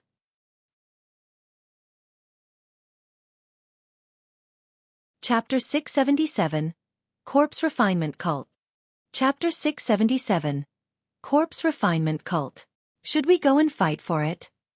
The spirit tiger was raring to go with excitement in his eyes. There's no need to. Su Zimo had a calm expression and a glint sparkled in his eyes. Although superior-grade dermic weapons seem good, it's not worth us taking the risk to enter this mess. In the ancient battlefield, even for dermic weapons that once belonged to Dao lords or mighty figures, their dermic powers had long dissipated without the refinement of essence spirit and the passing of countless years. These weapons had fallen to the grade of perfected lord dermic weapons a long time ago. The only difference was that their dermic patterns were still around and their grades were unchanged. Therefore, even if any dermic weapons appeared, they were mostly for perfected lords. Go, let's leave this place first. Su Zimo waved and prepared to leave with Monkey and the others. You want to leave after coming here? A gigantic ferocious bird spread its wings and covered the skies with a torrential demonic aura. Its gaze was sharp as it glared down, diving towards little Fox with its outstretched talons. Foxes were natural-born seductresses. Unless they had a strong backing, countless demon beasts would fight for them the moment they appeared. Ching Ching raised her brows with a hint of displeasure. Without even transforming, she leaped into the air and crossed her legs, kicking a series of shadows into the air. Her thighs were like guillotines, letting out the sound of air slicing. Ching Ching was already rather beautiful in her human form. Coupled with her slender and tall figure, she was like a graceful dragon dancing in the air. Pitter-patter, pitter-patter. On the ground, the spirit tiger watched with a gaping mouth, drooling constantly. His gaze was dazed and he remarked squarely, her legs seem like they can spread apart right beneath her belly button. Piak! Monkey sent the spirit tiger with a single slap. Bang! Bang! Bang! Ching Ching avoided the talons of the ferocious bird and pummeled it furiously on the head, causing it to explode. Croak! Croak! A golden toad the size of a mountain squatted at the side with widened eyes, puffing its cheeks and letting out a strange sound that grew louder and louder. It was as though thunder had just rumbled. All of a sudden, the golden toad opened its mouth. A blood beam flashed and wrapped around little Fox. It was the tongue of the golden toad race. It was so fast that it could not be seen clearly. This was the strongest killing move of the golden toad that it used mainly to capture other demon beasts for food. Most demon beasts were devoured by the golden toad before they could react. Although little Fox was unable to defend against this, there was no trace of fear or panic in her eyes. Any single one of the few figures around her was enough to kill the golden toad. Piak! Just as the blood tongue was about to make contact with little Fox's body, a hairy palm appeared and grabbed the golden toad's tongue. Monkey's eyes flashed with a scarlet glow as he glared at the golden toad not far away and grinned. Shing! Exerting strength in both arms, Monkey ripped the blood tongue off with blood spraying everywhere. Boom! Immediately after, Monkey's legs landed on the ground and his body expanded. He arrived before the golden toad in a stride and swung his massive fist down towards the latter. The golden toad retracted its severed tongue and its mouth was filled with fresh blood as hatred surged through its eyes. Suddenly, blood bubbles the size of fists appeared on its body, enlarging by the second. Snap! Su Zimo pointed gently and a divine thunderbolt struck down onto the golden toad's head. The golden toad shuddered and all the blood bubbles that appeared burst immediately with fuming smoke. The poison in its blood was cleansed by the power of thunder instantly. Bang! Monkey's fist crushed heavily on the golden toad's head, killing that ferocious beast instantly. More demon beasts charged towards them. Su Zimo raised his brow slightly. Follow me. We'll leave this place first. Before his words were finished, Su Zimo retrieved Blood Quencher from his storage bag and his blood chi surged. Slashing his way through, he created a bloodied path in the pack of beasts. When they arrived at the outer perimeter, Su Zimo's group turned back. More and more demon beasts and cultivators were arriving in the vicinity of the mountain peak, and all of them were bloodthirsty in the fight for the treasures. This was the ancient battlefield. It was a place where opportunities and dangers coexisted. Let's look elsewhere. There seems to be something else that's odd around this area. Su Zimo circulated his universal hearing and after a moment, pointed in a direction before speeding over with everyone. Not long after, the group of them stopped. There was a swamp ahead of them where another palace stood with many elixirs and weapons hovering in midair. Many cultivators from various factions and sects were fighting to the death with demon beasts in midair for the weapons and elixirs. The swamp was dyed red with blood. Many corpses fell from midair into the swamp, sinking slowly before vanishing. Su Zimo focused his gaze. There were many weapons in midair and some of them were dermic weapons. However, the best among them only had 3 dermic patterns. They were superior-grade dermic weapons. For most cultivators, it was worth fighting for superior-grade dermic weapons. However, after a moment of hesitation, Su Zimo decided against it. Let's go! There was naturally no way Monkey and the others would object. The group of them continued. Not long after, they caught sight of another cave abode appearing and another group of sects and factions fighting for the treasures left behind. After watching by the sidelines for a moment, Su Zimo shook his head and left with Monkey and the others. For the next day, the group of them traveled in twists and turns. In that area, more than 10 cave abodes appeared with various factions and sects fighting for them. Among them, they even caught sight of disciples from super sects. Weird. Su Zimo furrowed his brows slightly. He did not know what happened, but it seemed like many cave abodes that were hidden in that area had appeared all of a sudden. The group of them continued and once again, the sound of a fight accompanied by the roars of demon beasts and screeches of ferocious birds could be heard ahead. It was extremely noisy. Yet another cave abode. The golden lion's gaze shimmered and he murmured, "The rod that those guys are fighting for seems to be a supreme-grade dermic weapon with 4 dermic patterns." In midair, 2 groups of cultivators were fighting for it. One party only had 2 cultivators. The other side had dozens of cultivators, all of whom had frightfully pale faces with an extremely keen aura around them. Their lips were purplish-green and they resembled malevolent ghosts from hell. The cultivators stood motionlessly on the ground, wielding long rods in their hands as they controlled dozens of ghastly corpses on the other side. Every single corpse emitted a thick, rotting smell and shone with a metallic luster all over their bodies. They were invulnerable, as though they were refined with something unknown. Their fingernails were long and looked like sharp daggers that shimmered with a faint green glow. All of them were laced with poison. It was one of the 5 heretical doctrines, corpse refinement cult. The corpses were battle corpses specially refined by corpse refinement cult. Invulnerable against weapons with immense strength and toxic poison in their bodies, they were extremely frightening and troublesome to deal with. The dozens of corpses surrounded the 2 people in their midst and attacked wildly.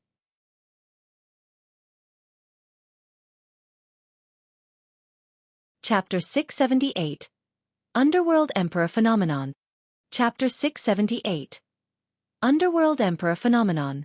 Of the 2 of them, one of them was rotund and short, like an airbag. The other one had a buzz cut and looked square and honest, like a country bumpkin. The honest cultivator wielded a thin, iron rod in his left hand that was etched with complex and intricate patterns. Thin threads that were almost invisible extended from the fingertips of his right hand. He was gathering chi like threads.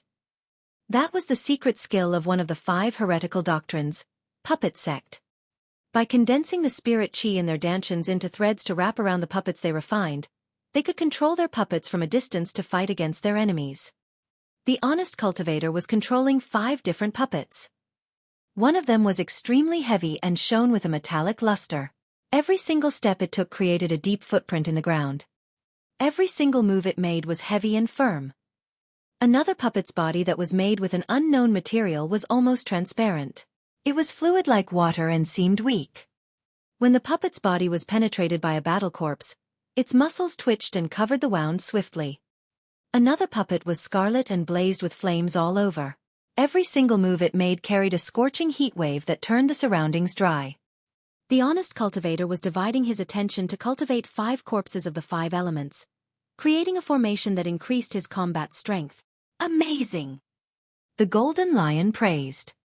Although their group consisted mostly of demons, they had fought with many cultivators and naturally knew how to judge the combat strength of cultivators. However, although the honest cultivator was strong and could control 5 puppets, he could not defend against the wild attacks of dozens of battle corpses. It was thanks to the golden core phenomenon released by the fatty that the two of them were able to survive till now. It was a pale yellow river current that was huge with countless ripples. It emitted an endless aura that seemed like it could wash away all the sins in the world. Many corpses floated in the yellow river. It was as though countless ghosts were screaming. Menacing faces appeared one after another in the river. The golden core phenomenon surrounded and protected the two of them in the middle, creating waves to defend against the charging battle corpses. The battle corpses seemed wary towards the yellow river. Each time water from the yellow river splashed onto the battle corpses, green smoke would fume along with a sizzling sound. As though they were sentient, the battle corpses would yelp and retreat, hopping on the spot. Their horrifying greenish-black eyes bulged slightly, bloodshot and filled with fright. What is this? Little Fox shuddered. The sight of the yellow river gave her chills. If Xueqi and the others were not standing in front of her, she would have escaped in fright a long time ago. That's one of the ancient phenomenons, yellow springs. Xueqi said slowly, in the era where ancient emperors rose one after another, the Underworld Emperor mustered his courage with great conviction to purge his own soul and take a walk around death's gates. He witnessed the yellow springs personally and was inspired to create that golden core phenomenon. It's said that there's a dragon vein hidden in the depths of the yellow springs and it's extremely powerful. With that, the Underworld Emperor created a peerless mystic classic, the Astounding Dragon Sutra, and it's the #1 mystic classic for locating acupoints. Qing raised her brows slightly with a contemplative expression before murmuring, "That fatty looks familiar." Although there was a putrid haze that affected one's vision all over the place, Qing noticed something amiss after looking for a moment. "It's little fatty from Ethereal Peak," Qing exclaimed. After more than 20 years, little fatty had matured significantly and his features had changed slightly as well. However, his countenance remained the same. "That's right, it's him." Xueqi nodded. The other cultivator is also an old friend. He was originally a cultivator of Southern Mountains Sect, Xueqi. Do you guys recognize him? The legacy left behind by the Underworld Emperor in Tianhuang mainland was one of 5 current heretical doctrines, Tomb Sect. In the elementary ancient battlefield, little fatty was taken away by Tomb Sect. Xueqi on the other hand joined another of the 5 heretical doctrines, Puppet Sect. "Fatty, I'm sorry for burdening you." Xueqi's face was pale and he was sweating on the forehead. It was evident that his spirit energy was exhausted and he could not carry on. While he gained powerful combat strength controlling 5 puppets, the toll on one's spirit energy was also increased by multitudes. "What are you saying that for? Hold on and don't get distracted. We'll definitely be able to get out." Little Fatty's chubby palm trembled as he controlled the water of yellow springs, creating waves that defended the rush of the battle corpses. Although he said that, little Fatty's yellow springs phenomenon was also showing signs of exhaustion with diminished power. It had become unstable against the continuous rush of the battle corpses. As he defended against the battle corpses outside, little Fatty said, "Do you know why I look to you for help this time round?" "Why?" Xueqi asked. "Because you're stupid." Even at this moment, little Fatty was optimistic and said cheerily, "As the saying goes, the dumb are favored by fortune. Since you're so stupid, you definitely have a good, long life. The reason why I looked to you for help was because I wanted a little bit of that fortune. You're still in the mood for idle chat." A corpse refinement cult cultivator slapped his storage bag with a cold expression, waving his hand to splash a pale yellow powder on the battle corpses. Little Fatty took a sniff and exclaimed in shock, "Corpse berserk powder." Before his words were finished, the battle corpses that were covered by the pale yellow powder roared in a deep, resounding manner.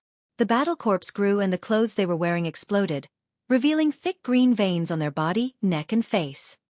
They slithered around the skin like small snakes and looked menacing. As they roared, the battle corpses emitted a foul stench from their mouth and 2 pairs of sharp fangs grew from their upper and lower jaws. They were stained with blood and looked extremely unsettling. Bang! Bang! Bang! The strength of the battle corpses grew significantly, and they no longer feared the power of Yellow Springs, as though they had gone berserk.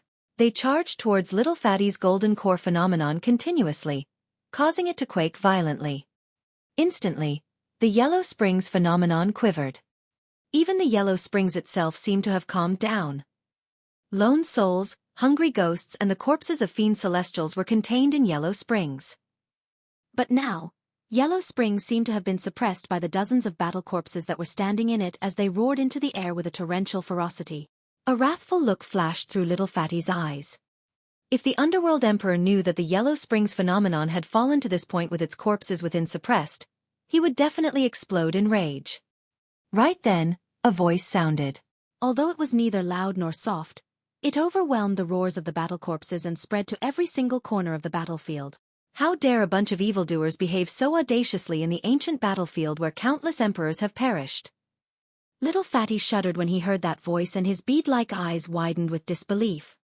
Xueqi panted but a curious expression appeared on his face as well. That voice sounded familiar. It's Boss. Little Fatty could not help but exclaim. Boss.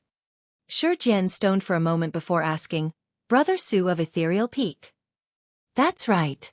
I can't be wrong. Little Fatty supported his Yellow Springs phenomenon and leaped, looking outward frantically as he waved with an excited look on his face. Boss, I'm here.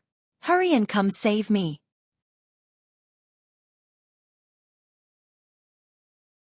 Chapter 679, Suppressing Corpses. Chapter 679. Suppressing Corpses. Who is the tactless one trying to meddle in the affairs of the corpse refinement cult?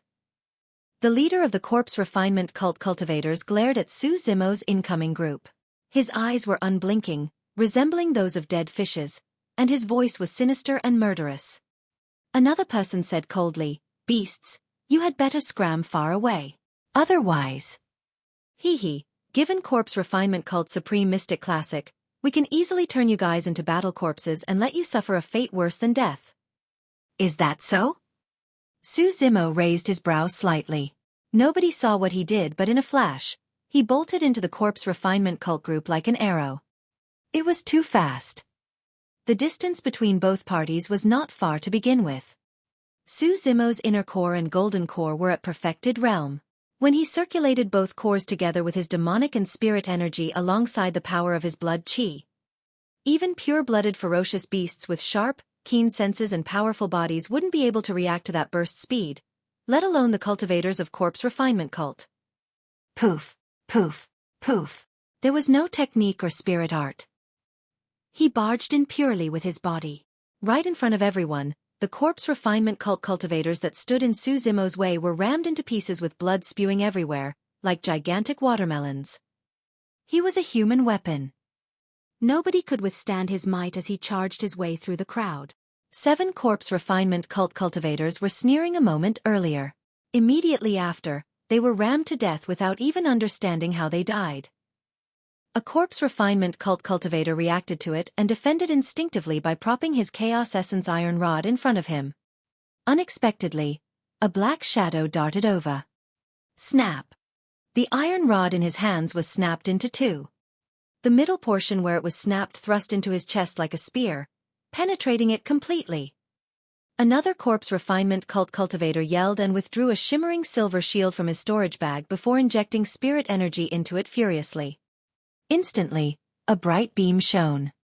The shield expanded with the wind like a silver mountain peak that guarded the man behind it. It shone with 5 spirit lights and was bedazzling. It was a perfect-grade defensive spirit weapon. In the cultivation world of the Great Zhou dynasty, a perfect spirit weapon would cause quite a huge stir. However, Su Zimo's expression did not change. In fact, there were no emotions in his eyes. He had seen too many of such weapons. Right now, he had dozens of perfect spirit weapons in his storage bag alone. Su Zimo's speed did not slow down as his body rose gently. With a cold gaze, he strode forward and stomped down furiously on that gigantic silver shield. Plow Heaven's Stride. A torrential force surged forward from Su Zimo's body. Even if he was facing the heavens, he could plow a massive ravine beneath his feet, let alone a single mountain. Boom! The glowing silver shield was stomped beneath Su Zimo's feet.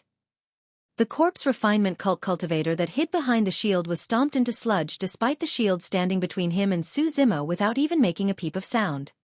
Su Zimo's execution of the many killing moves in the mystic classic of the 12 Demon Kings of the Great Wilderness was getting more fluid. As his demonic cultivation deepened, the power of those killing moves became even more frightening as well. The crowd was in an uproar. Not far away, many cultivators were prepared to join the fight. However, all of them stopped instinctively with dumbstruck expressions when they witnessed this. It was way too ferocious. In the blink of an eye, 9 corpse refinement cultivators died in the hands of this green-robed cultivator. The scary thing was that the 9 of them were completely helpless against him. Who is he? What's his background? I don't know. The ancient battlefield is indeed a place where paragons roam and monster incarnates are everywhere. It's too scary. That's right, notwithstanding the legacy disciples of the various super sects, I heard that a monster incarnate unlike anything history has ever seen appeared in the North region. I heard of him as well. I heard that he sowed a grudge with Glass Palace and actually managed to murder all their cultivators that have arrived in the ancient battlefield. Man, that's savage. The discussions were loud and fervent. On the battlefield, the remaining corpse refinement cultivators were shocked and retreated hurriedly along with the battle corpses that they were controlling not far away. Corpse refinement cultivators were almost completely reliant on their battle corpses for strength. Without the protection of their battle corpses, they were extremely weak physically and their actual strength was not much different from ordinary cultivators. The leader of the corpse refinement cultivators said coldly, "You truly have a death wish." Corpse refinement cultivators spend their days with corpses as their companions and their bodies are filled with poison as well. You won't be able to escape death after crushing their bodies. That's right. Another corpse refinement cultivator sneered, "Beast, have you realized that the blood chi in your body is starting to deteriorate?" Hee hee. Ha ha ha ha. Su Zimo reared his head and laughed loudly. The blood chi in his body surged with a mighty sound of a tsunami. He did not seem like he was poisoned at all. His bloodline was like a cauldron blazing with flames. It could incinerate, evaporate and cleanse everything. Even the poison of Poison Sect might not be a threat to him, let alone the poison from corpses. You! The faces of the corpse refinement cultivators turned pale as a sheet. A tall and mighty shadow charged in front of them, whirling 2 fists like hammers and barging left and right in the crowd. There was no way the corpse refinement cultivators could withstand the iron fists of Monkey. One after another, figures were sent flying. By the time they landed on the ground, they were corpses without any life in them. An evil gust of wind blew past. A ferocious tiger with rumbling malevolent chi lunged down from above the lion, ripping the body of a corpse refinement cultivator apart by the stomach as though it was extremely hungry. The moment the poison of the corpse made contact with the fur of the spirit tiger, it was cleansed into emptiness by an electric current. Roar! A golden lion with a dignified might charged into the crowd and let out a deafening roar. The few corpse refinement cultivators closest to it started bleeding from the eyes, nose, ears and mouth. They were bleeding from all orifices. The brains of those cultivators were shook into sludge. Ching Ching and Little Fox did not head up. The 2 of them definitely wanted nothing more than to get far away from those eerie cultivators with the stench of rotting corpses. Even so, it took slightly more than 10 breaths for Su Zimo, Monkey, the Spirit Tiger and Golden Lion to decimate the dozens of corpse refinement cultivators entirely. Everything ended before the dozens of battle corpses that surrounded Little Fatty and Shurjian could retreat to help. In truth, corpse refinement cultivation worlds were extremely troublesome to deal with in the cultivation world. Unless there was a need to, disciples of various super sects would not want to provoke them intentionally. The battle corpses they had were invulnerable to fire, water and were extremely strong such that they could take on perfect or even connate spirit weapons head-on. Corpse refinement cultivators were almost impossible to defeat with a battle corpse standing before them. However, the weakness of corpse refinement cultivators was evident as well. The moment they fall, their battle corpses would not be controlled and were no longer any threat. By understanding that weakness, Su Zimo and the others did not give the corpse refinement cult cultivators any breathing room and slaughtered the group of them with a thunderous might in slightly more than 10 breaths. The dozens of battle corpses fell forward stiffly, turning into true corpses.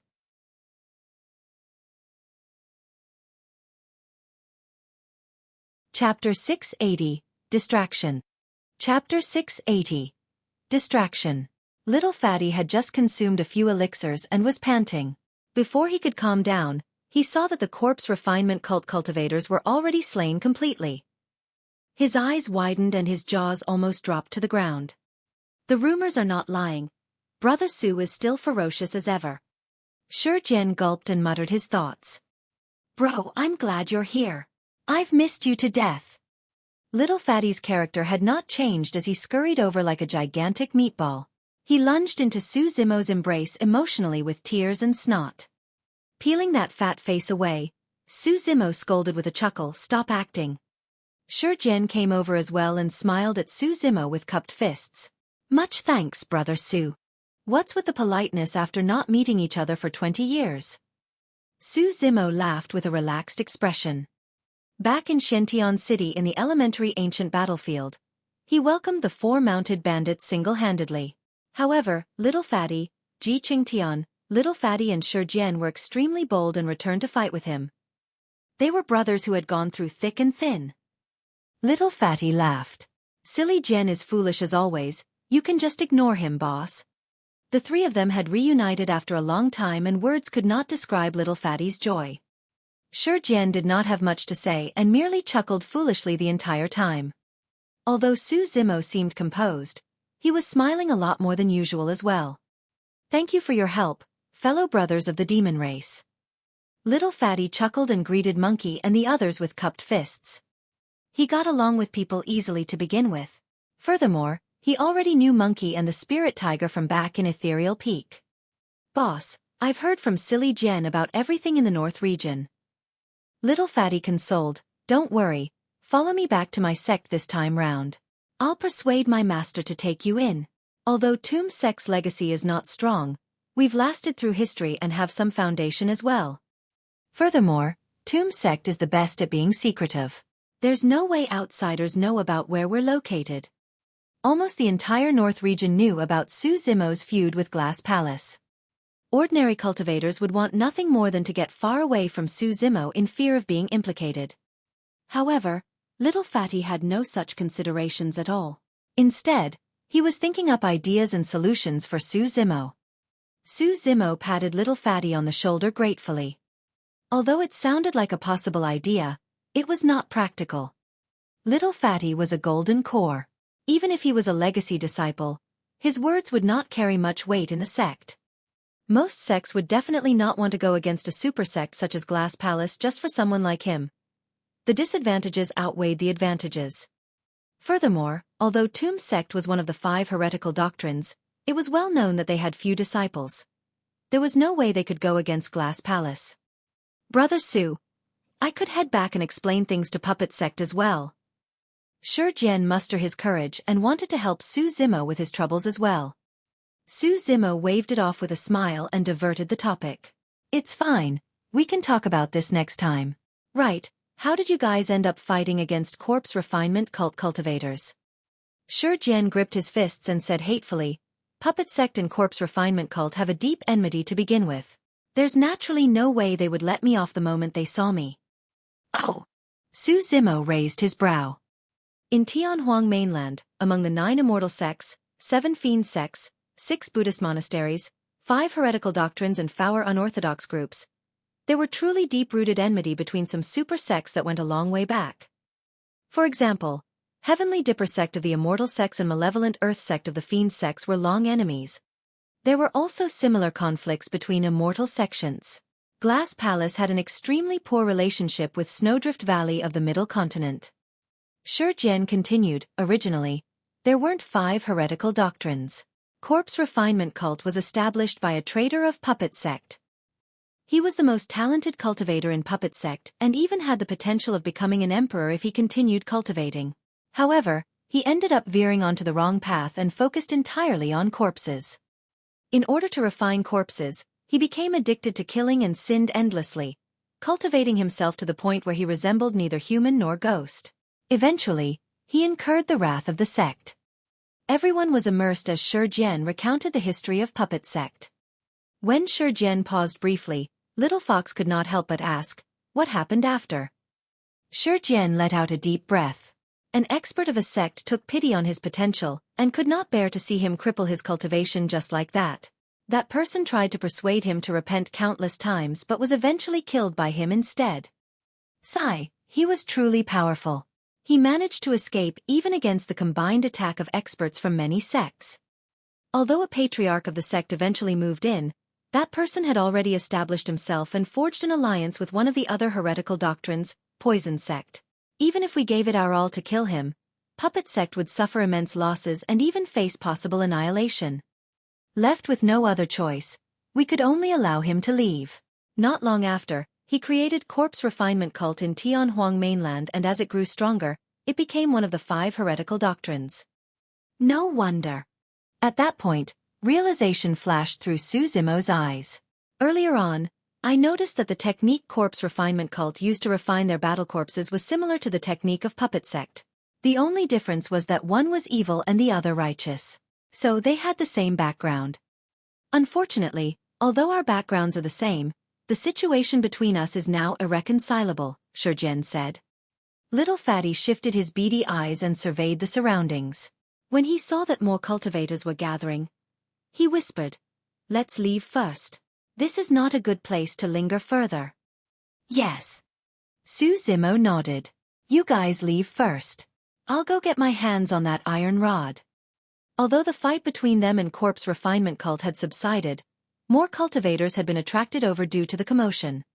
Right now, many cultivators and demon beasts were already fighting, and it was all for that supreme-grade dermic weapon with 4 dermic patterns in midair.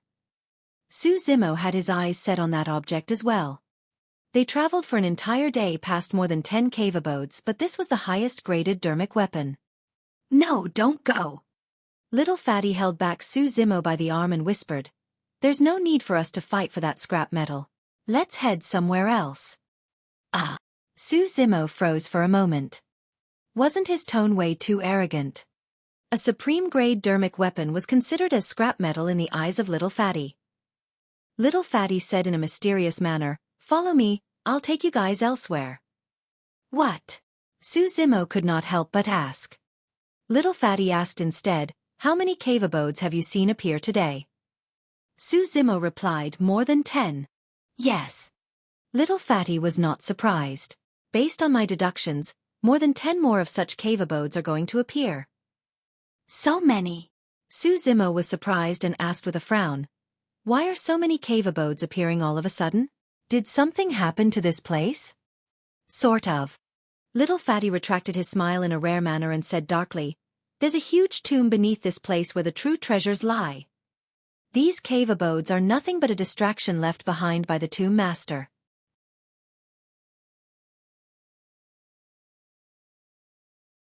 Chapter 681, Mighty Figure of Tomb Sect. Chapter 681, Mighty Figure of Tomb Sect. Su Zimo was surprised when he heard that. How extravagant. This legendary master of the tomb was willing to painstakingly set up dozens of diversionary cave abodes, so as to hide his treasures and legacy. More than that, the diversionary tombs contained quite a number of treasures that caused countless cultivators and demons to fight for it, leaving corpses in their wake. Su Zimo deduced, "I'm sure the identity of the Tomb Master is far from simple if he has this many treasures." "The Tomb Master is a conjoint body mighty figure," Little Fatty said with conviction. "No wonder." Su Zimo nodded. A conjoint body mighty figure was probably the only one who had the capability to disregard spirit and dermic weapons, planting them in diversionary tombs to confuse outsiders. After hesitating for a moment, Little Fatty decided on revealing the truth. This mighty figure was even the titular disciple of Tomb Sect in the past. Ah! Su Zimo was alarmed. The old monk in the old temple had once warned him that apart from legacy disciples, the strongest successors of the super sects were the titular disciples. Furthermore, there could only be a single titular disciple. They were the elites among the legacy disciples of the sect. In order to become the titular disciple of a sect, One has to defeat all the other paragons. In the Fiend sects, that was a path that was paved with fresh blood and corpses. A single person's success came from the corpses of many others. A titular disciple was a peerless paragon. Titular disciples were the faces of the super sects and ruled over the world. Their statuses in the sects were extraordinary, and they could command all the disciples in the sect. In fact, their status was even greater than most of the elders in the sect. At this point of his cultivation, Su Zimo had only encountered a true titular disciple, the Azura, Yen Beichen. Upon recollection of Yen Beichen's methods in the battle at Ethereal Peak, it was obvious how strong titular disciples were. In that generation, Yen Beichen was even the number one of the Golden Core phenomenon ranking. As a titular disciple of Tomb Sect in the past, this mighty figure must have been a glorious and peerless elite who roamed Tianhuang mainland in the past and looked down on the rest of the world. Little Fatty lamented, unfortunately, this senior was unable to advance to the Mahayana realm and was eventually buried here. The Mahayana realm came after the conjoint body realm. For humans, there was an ancient saying, one is unable to comprehend divine powers until they enter the Mahayana realm.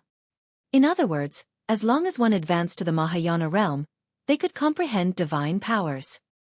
Dharmic powers were boundless, but divine powers were vast.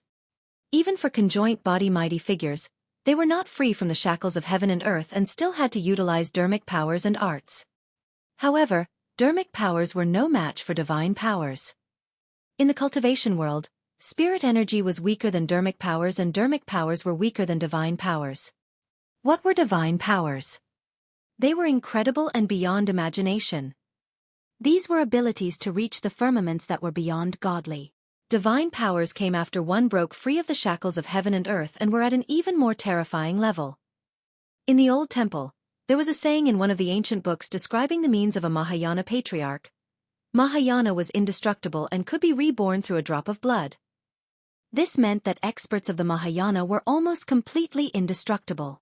Even if their bodies were destroyed and their limbs were snapped, a single drop of blood would suffice for them to recover to their original selves. Those methods were truly unimaginable and sought after by many. Only at that cultivation realm can one be barely worthy of the title immortal. With a deeper understanding of the path of cultivation and the cultivation world, Su Zimo could understand what Dai Yu said in the past. What kind of immortals are Qi Refinement Warrior considered as? Even the Golden Core dare not be so impudent to call themselves immortal. Even the titular disciple of Tomb Sect could not make the step forward and passed on before the Mahayana realm. It was imaginable how horrifying that realm was. Little Fatty said, "Boss, I'm not going to hide it from you. The reason why I entered the ancient battlefield this time round was because of a test left for us by our sect." Test? Su Zimo raised his brow slightly and asked, "You guys?" "Yes." Little Fatty nodded. The senior carried with him an utmost treasure of the sect that was lost after he disappeared. That remained the case until dozens of years ago when our sect master beseeched experts of Enigma Palace for help. At that point, they divined roughly that the senior may have passed on and was buried in the intermediate ancient battlefield. Su Zimo understood. So the test for you by the sect is to locate the tomb and retrieve the utmost treasure. That's right. Little Fatty replied. This utmost treasure belonged to the Underworld Emperor and is extremely important to the sect. The reason why my Yellow Springs phenomenon isn't strong is also because of the loss of this utmost treasure. I see. Suddenly, Su Zimo was enlightened. When he saw Little Fatty release the Yellow Springs phenomenon earlier on, he already had the feeling that the true power of the phenomenon was not unleashed completely. The true Yellow Springs phenomenon could definitely be ranked within the top 20 of the phenomenon ranking. Little Fatty continued, however, this test wasn't for me alone. There's another senior brother of mine. Whoever gets their hands on this utmost treasure of the sect first will be qualified to become the titular disciple of Tomb Sect for this generation. Su Zimo realized what was happening. The test for Little Fatty from Tomb Sect was not only to locate the tomb and the belonging of the Underworld Emperor, but also to do it before someone else. This test would determine Little Fatty's future. Su Zimo asked, "You can receive help from others?" "Of course." Little Fatty nodded. Su Zimo urged, "Let's not waste time then. Hurry, lead the way." Little Fatty wanted to speak but did not. He did not move immediately as well. "What's wrong?" Su Zimo was confused. With a hesitant expression, little fatty said, "That senior brother of mine grew up in Tomb Sect. He even traveled in the Middle Continent once and has deep connections, befriending disciples of super sections. I'm sure he will get some of them to help him for this. Boss you." Little fatty did not continue, but Su Zimo understood. Little fatty was worried about him. He already had a grudge with Glass Palace. If he were to offend another few super sects because of this matter, it would be equivalent to seeking death. "It's nothing." Su Zimo smiled casually and patted little fatty on the shoulder, saying in a leisurely manner, "I'm not afraid, what are you worried about?" "But..." Su Zimo interrupted with a laugh. "Don't forget, if you're thinking that I might offend them, I've already offended all the immortal, Buddhist and fiend sects beneath the human emperor's palace 20 years ago." "Boss." Little fatty's eyes brimmed with tears emotionally. After all, he had arrived in Tomb Sect later on. When they heard that he was going to compete with that senior brother for the utmost treasure, none of his fellow sect mates, including some seniors, stood on his side. He did not know many people in the cultivation world either. After entering the ancient battlefield, little fatty's senior brother gave him a savage warning before leaving to seek super sects to back him up. However, little fatty was left all alone and helpless. It would be a lie to say that little fatty hadn't been suffering all these years. However, he knew that he could only endure no matter how much he suffered. The more he could endure, the greater his future accomplishments would be. Right now, when he heard Su Zimo's words, little fatty's heart was filled with warmth. He sniffled and mumbled to himself, "I've also got my boss helping me. Leng Ming, we'll see if you can still bully me now."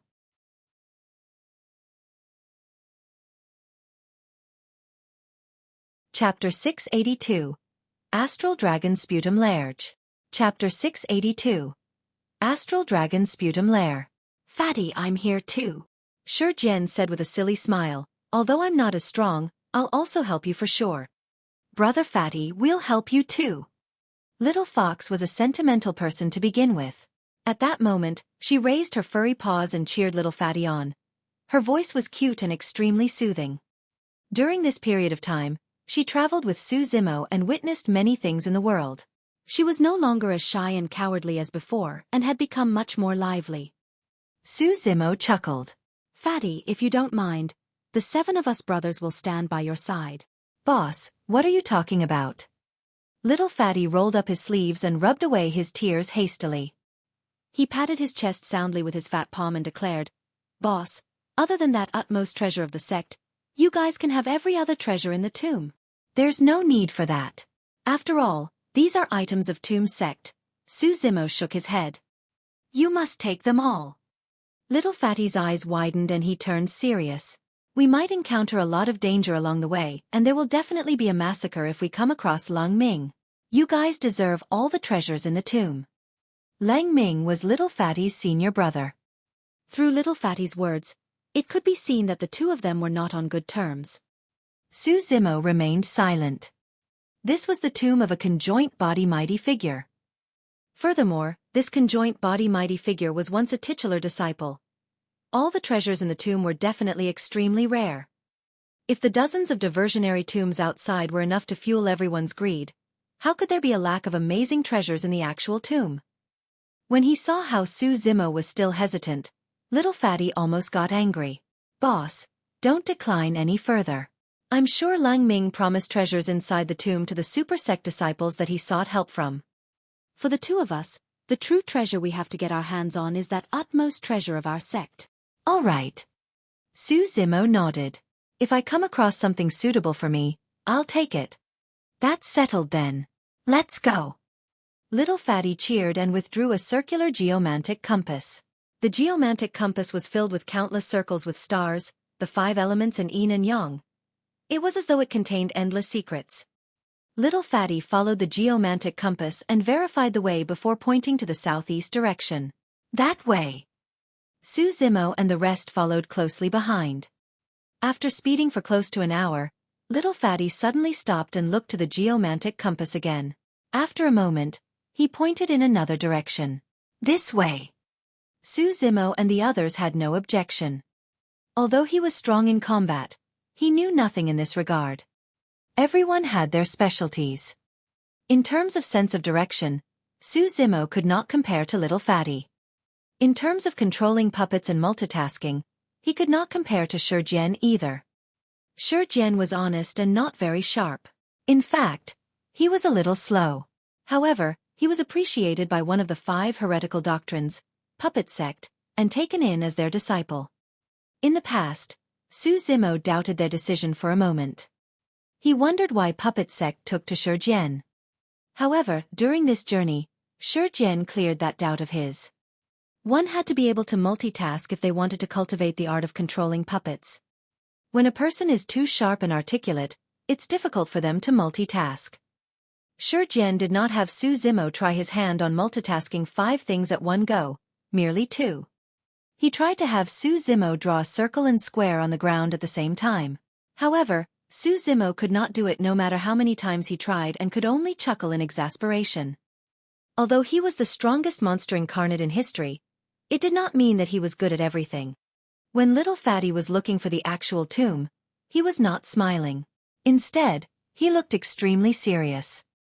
Under Little Fatty's lead, the group of them traveled through vast plains, deserts, swamps, mountains and forests. At times, they headed east. At times they went north. The direction was never fixed and always changed.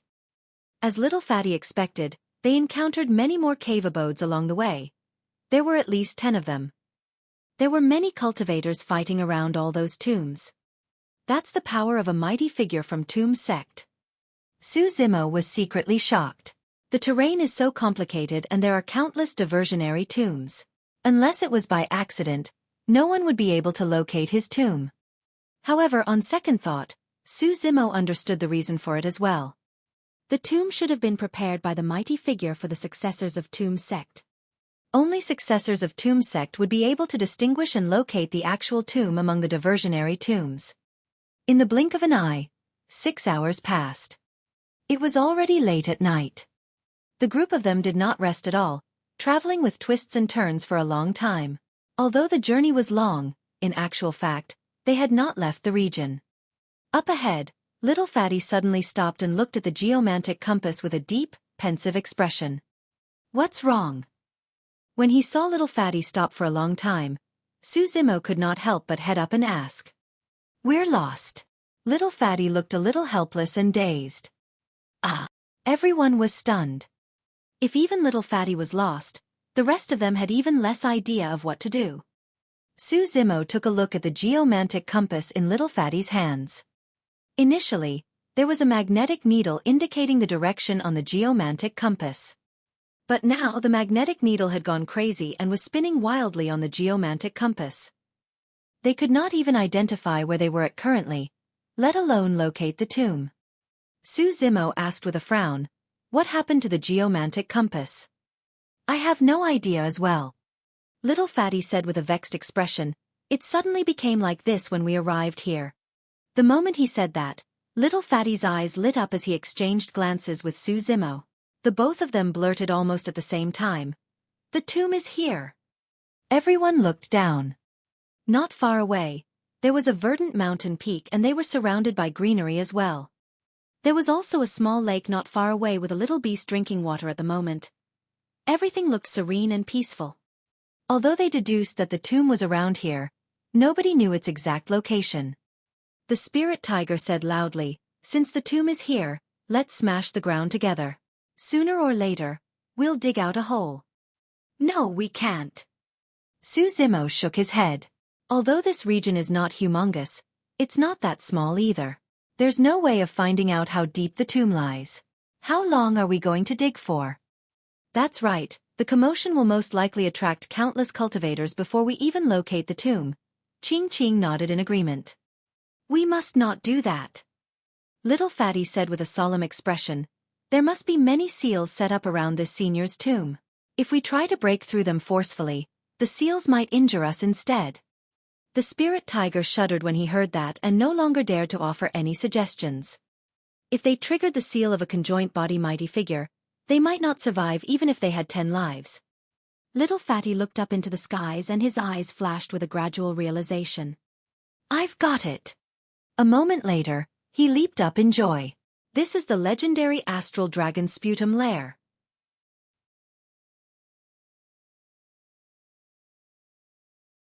Chapter 683. Utterly Shameless. Chapter 683. Utterly Shameless. Xueqi asked with curiosity, "What's the Astral Dragon Sputum Lair?" Little Fatty beamed widely and became more excited the more he thought about it. It's a burial method from the ancient era that has been lost for a long time. To think that this senior would have set it up. Gradually, Little Fatty calmed down from his excitement and asked, "Do you guys remember the dozens of diversionary cave abodes we came across?" Everyone nodded. Little Fatty chuckled. Although those dozens of diversionary cave abodes were merely distractions, they are in fact a large part of this tomb's formation. Or rather, they are the key to locating the tomb. These dozens of diversionary tombs align to dozens of stars up in the skies. Although they seem messy, they form the network of a dragon's veins. This is the dragon vein that is mentioned by Tomb Sect. There were two types of dragon veins. The first was made by nature and the second was man-made. A dragon vein can be used to gather fortune as well as alter feng shui. It is extremely mysterious and it's almost impossibly difficult for anyone to create a man-made dragon vein. Ordinary cultivators would not be able to identify a dragon vein. However, legacy disciples of Tomb Sect could sense the presence of a dragon vein and can even make use of its power to kill their opponents. It was incredibly amazing. Everyone followed Little Fatty's gaze and looked upwards. Right now, the skies were dark. Stars dotted the heavens. Above the region they were at, dozens of stars shone with a particular brightness, flickering in tandem with the dozens of diversionary tombs on the surface as though they had a mysterious connection. Although the stars seemed like they were in a chaotic order, if one were to connect them through a particular order, the shape of a dragon vein could be seen. A dragon's tail, claws, head, body, everything was present. Zimo closed his eyes and was able to visualize a gigantic dragon with magnificent horns hovering in the firmaments, looking down at the world with a cold indifference. Suddenly, Zimo felt a sensation in his body and his blood chi surged, as though it was resonating in a faint manner with the gigantic dragon up in the firmaments. He shuddered and opened his eyes. That feeling went as quickly as it came. Zimo did not think too much about it, and merely assumed that it was a change brought along with his cultivation of the ancient dragonification art. After pondering for a long time, Little Fatty blurted as though he thought of something, "I've got it." "What?" Everyone turned to him with curious looks in their eyes. He said slowly, "The reason why this tomb has been buried for such a long time and only appeared now was because this dragon vein was only just formed. Dragon veins are almost entirely made by nature. It's not so easy making one artificially. This senior of Tomb Sect laid down the Astral Dragon Sputum Lair to connect heaven and earth, drawing in the power of the stars into this place so as to gather fortune from the universe to form the dragon vein. Eventually, the dragon vein was finally formed in this era." Xueqi could not help but ask, "When did that senior pass on?" Little Fatty replied darkly, "At least dozens of thousands of years ago." "Ah!" Everyone was dumbfounded with shock in their eyes. "That's incredible." Zimo lamented internally, secretly in awe. Using an ancient secret skill to connect the heaven and earth in order to form a dragon vein and pass down a legacy after dozens of thousands of years. Although this mighty figure of Tomb Sect did not manage to advance to the Mahayana realm, his methods could be considered as divinely. "Brother Fatty, what did you mean by the dragon sputum lair?" Little Fox blinked her large, clear eyes and asked curiously. The spirit tiger urged as well, "Fatty, so where is the entrance to the tomb after everything you said?" He was anxious to enter the tomb and see if he could get a few treasures. Noticing the spirit tiger's intentions, Ching glared at him with a warning look. Zimo smiled gently. After all, Ching had been in Ethereal Peak for a long time and knew more about manners. While Little Fatty made the promise that they could take anything they wanted from the treasures in the tomb, this was still a tomb of a mighty figure of Tomb Sect after all. It would be greedy of them if they were to just stuff anything they saw that was good into their storage bags. Furthermore, none of them knew the situation within the tomb right now. With his intentions seen through, the spirit tiger looked embarrassed and coughed gently to hide his awkwardness. Little Fatty pointed to the lake not far away. "If I'm not wrong, the entrance to the tomb is that lake." beneath the lake?" the Golden Lion asked with disbelief. The lake looked unassuming with dirty waters. There was nothing special about it. Little Fatty pointed up into the skies. "Check out the direction of the dragon vein." Everyone raised their heads. Little Fatty continued, "That's the dragon's tail and that's the dragon's body. When we continue up, the dozens of stars that are clustered together more tightly form the dragon's head. At the lower end of the head is the mouth where sputum is produced. This lake corresponds to the dragon's sputum directly." Everyone was enlightened. Xueqi was the only one who shook his head with a confused expression. "I'm still unable to understand. I'll just tag along with you guys. Follow me."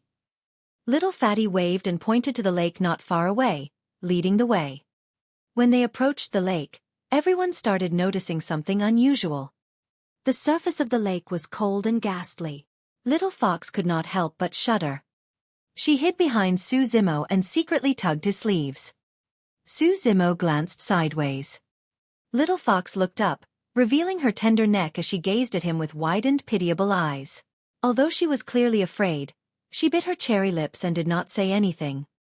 Xueqi let out a smile. He naturally knew what was on Little Fox's mind. "Come on in, but just this once." Xueqi smiled and nodded. Little Fox snickered and transformed into her true form. A fiery red fox waved its furry tail and climbed up Xueqi's leg into his embrace in an experienced manner. She only stuck her petite head outside, blinking her huge eyes in a beautiful manner. The moment she scurried into Xueqi's embrace, she felt a sense of warmth. The chilling aura of the lake vanished instantly. Xueqi's body was like a gigantic cauldron that was warm. She almost wanted to take a nap if they weren't about to enter the tomb. When he saw that, the spirit tiger's eyes darted as a thought struck his mind. Puffing his chest, he walked beside Qing and declared courageously, "Qing, don't be afraid. Hu Baishan's chest will warm you up. Hurry and come scurry in too." As he said that, the spirit tiger bared his chest and revealed chest hair with rows of black and yellow. Monkey rolled its eyes. Little Fox exclaimed and chuckled. "Fuck, is this guy for real?" The Golden Lion frowned and his jaws nearly dropped to the floor. Qing's face was steely dark as she clenched her fists, snarling, "Get lost." The spirit tiger scratched his head and his naughty eyes darted towards Qing's puffed-up chest, muttering, "Qing, it's fine if you don't like this. How about you bare your chest for me to scurry inside instead?" Silence overwhelmed their surroundings. The Golden Lion roared internally, "I've never seen anyone so utterly shameless before." Without a second word, Qing raised her legs and kicked the spirit tiger viciously on the bum. Thud. The spirit tiger was instantly sent flying into the lake, looking extremely wretched. Everyone roared in laughter. The eerie atmosphere from earlier on lightened significantly as well. Little Fatty waved his arm. "Come, let's head in too."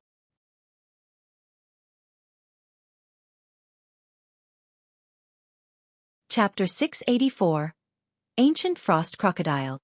Chapter 684. Ancient Frost Crocodile. All of them were golden cores. After entering the water, Monkey and the others circulated their inner cores and released demonic chi, forming light barriers around them to keep the lake water out. Little Fatty and Xueqi released spirit energy to form a barrier so that they could breathe with ease as well. It was dark beneath the lake. The lake water was extremely dirty. Although Xueqi's eyes were sharp, they could not see through material obstructions. His vision right now was not great either, with the filth in the water blocking his sights. Xueqi was extremely cautious and looked on keenly while twitching his ears, not daring to be careless. Although they had verified the location of the tomb, nobody knew what was in the lake. This dimension of the ancient battlefield had existed for a long time, and it would not be surprising if any monster was born in that ghastly lake. Furthermore, up till now, they had not found any traces of Lung Ming, Little Fatty's senior brother. Nobody knew if he had arrived here before them. With Little Fox in Xueqi's embrace, the remaining 7 of them formed a circle with Qing in the middle before sinking gradually. The water was cold when they just entered. However, everyone's cultivation realm was high and they could endure it. The deeper they dove, the colder the water became. In fact, It was so chilling that it showed signs of penetrating the demonic chi and spirit energy barriers. Not only that, the water pressure in the surrounding intensified the deeper they went. Right now, apart from Su Zimo, even Monkey experienced waves of pressure and difficulties in breathing. This lake seems unassuming, but it's actually so deep? The spirit tiger was secretly shocked. Frowning, Monkey asked, "How deep are we now?" Su Zimo said darkly, "We're more than 3,000 feet down now." That meant that they were a kilometer down. The pressure of the water a kilometer down was shockingly strong. Ordinary golden cores would die bleeding from all orifices by the time they reached this point. Furthermore, there was a piercing chill everywhere in the water. The spirit tiger lamented with relief internally. If they had smashed the ground as he had suggested, they would have found this place even if they spent an entire year smashing. The water was dirty and it was pitch black underneath, resembling an eerie endless abyss that was waiting for them to jump in on their own accord. The surrounding pressure was intensifying. Apart from Su Zimo, who could still maintain his composure, the demonic chi and spirit energy around everyone else had started shrinking. The Golden Lion was a little worried. Where would be the end if they continued as such? Even Su Zimo would not be able to withstand it if they sank another kilometer down and explode to death. How much further is it? The Golden Lion panted with breathing difficulties. Su Zimo shook his head. Even his senses were suppressed firmly given the environment. He said deeply, "If we still don't reach the bottom of the lake a while longer, you guys can head up first. I'll continue alone to check things out." Little Fatty waved it off with his forehead filled with sweat. Already unable to speak, he patted his storage bag and withdrew an azure bead. The bead was the size of an infant's fist and swirled with an azure current, illuminating a beautiful glow. The moment that bead was taken out, it emanated a mysterious energy that pushed away the water around the 9 of them, forming an azure barrier of light with a huge space that could fit dozens of people. The light barrier did not only suppress the pressure of the water, but also filtered more than half of the chilling aura in the water. Everyone was invigorated and heaved a breath of relief instinctively. Su Zimo's eyes lit up. Anti-water bead. Anti-water beads were mostly refined from the inner cores of river or ocean demons. The fact that this anti-water bead could have the strength to create such a huge barrier a kilometer down meant that it was definitely made from the inner core of an ocean demon. It was extremely hard for cultivators that lived on land to obtain the inner cores of ocean demons. In Tianhuang mainland, there were 3 deep oceans with a myriad of demon races in them. Coupled with the unique environment, most cultivators and demons that lived on land could not enter them with ease. The 3 oceans took up 3 of the 8 demon regions. "Brother Fatty, you're amazing." Little Fox was sprawled in Su Zimo's embrace and stuck her head out, clapping her paws merrily. Shi Jian grumbled, "Why didn't you take out such an amazing treasure earlier? I could barely breathe. A little longer and I would have fainted. There's already a crack on this anti-water bead and it won't last much longer. I can only take it out at the most critical juncture," Little Fatty explained as he wiped the sweat on his forehead. In truth, he had no confidence either. If they did not manage to reach the bottom of the lake by the time the anti-water bead was destroyed, their expedition would be a complete failure. Suddenly, Su Zimo's expression changed as he warned everyone hurriedly, "Watch out." Not far away, the water current shifted, as though a gargantuan creature was headed towards them. The others were not as sharp as him, and by the time they realized, a massive shadow had already shrouded them. Boom! The shadow clashed against the barrier of the anti-water bead violently, causing everyone to tremble. Instantly, another crack appeared on the anti-water bead. Little Fatty's face turned frightfully pale. If things continued the way it was, it would take less than 10 attacks for the anti-water bead to be destroyed. Everyone turned their gazes over. Outside the light barrier, there was a massive demon beast that was silver-white all over and had a menacing gaze. It emanated a chilling aura and bore sharp teeth that resembled daggers. Ancient Frost Crocodile. The Golden Lion's expression was terrible. Legend has it that this frost crocodile lives deep in the seas where it's coldest and is extremely violent. They've gone extinct in Tianhuang mainland a long time ago. To think that one of them would be in this lake. The moment he said that, the water on the other side rumbled. Another shadow enveloped them. It was another ancient frost crocodile. In less than 3 breaths, 2 ancient frost crocodiles could shatter the barrier of the anti-water bead. You guys take care.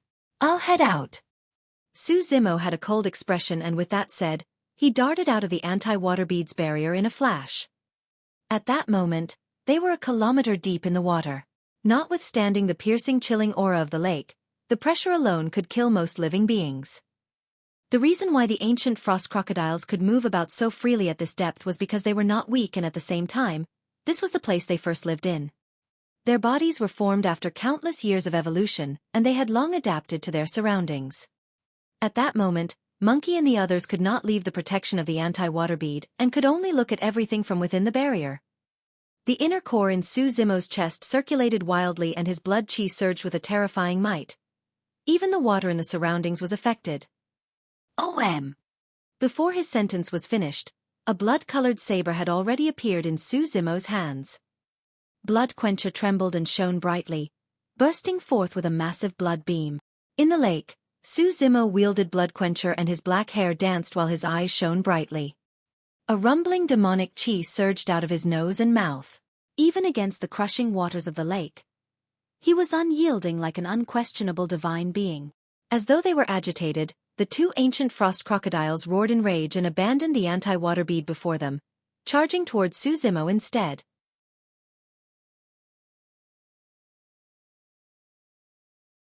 Chapter 685. Boiling Water. Chapter 685. Boiling Water. The 2 ancient frost crocodiles seemed to be able to sense the strength of Su Zimo the intruder, and they did not hold back, releasing their inner cores immediately. Instantly, the temperature of the lake dipped. The inner core was like an ice cube shrouded with thick demonic chi, emitting an endless frost. The chilling aura shot over, and a layer of frost formed over Su Zimo's body. In the blink of an eye, ice crystals extended from his limbs to his entire body and finally his head. They covered everything and stacked layer over layer thickly. The chilling aura was so intense, ferocious and terrifying that it froze the demonic chi Su Zimo conjured around his surroundings. Everyone in the barrier of the anti-water bead became nervous. Although they were protected by the barrier, they could sense the chilling aura. Given the environment, any external living beings that arrived at this extremely cold place, no matter if they were cultivators, demon beasts of land or the deep oceans, their combat strength would be diminished. It would be considered good if they could even retain half of their original combat strength. As for ancient frost crocodiles, because they lived here, they could unleash their maximum potential. Given the severe disadvantages he faced, everyone was not confident whether Su Zimo could defend against the attacks of the 2 ancient frost crocodiles. One of the ancient frost crocodiles swiped its tail.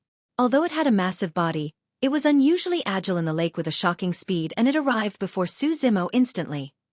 Crack, crack, crack. Suddenly, cracking sounds echoed from within Su Zimo's body. Cracks started appearing on that humanoid ice statue. Boom! Immediately after, there was an explosion. Right in front of Monkey and the others, a huge figure burst forth from the ice crystals and soared into the skies.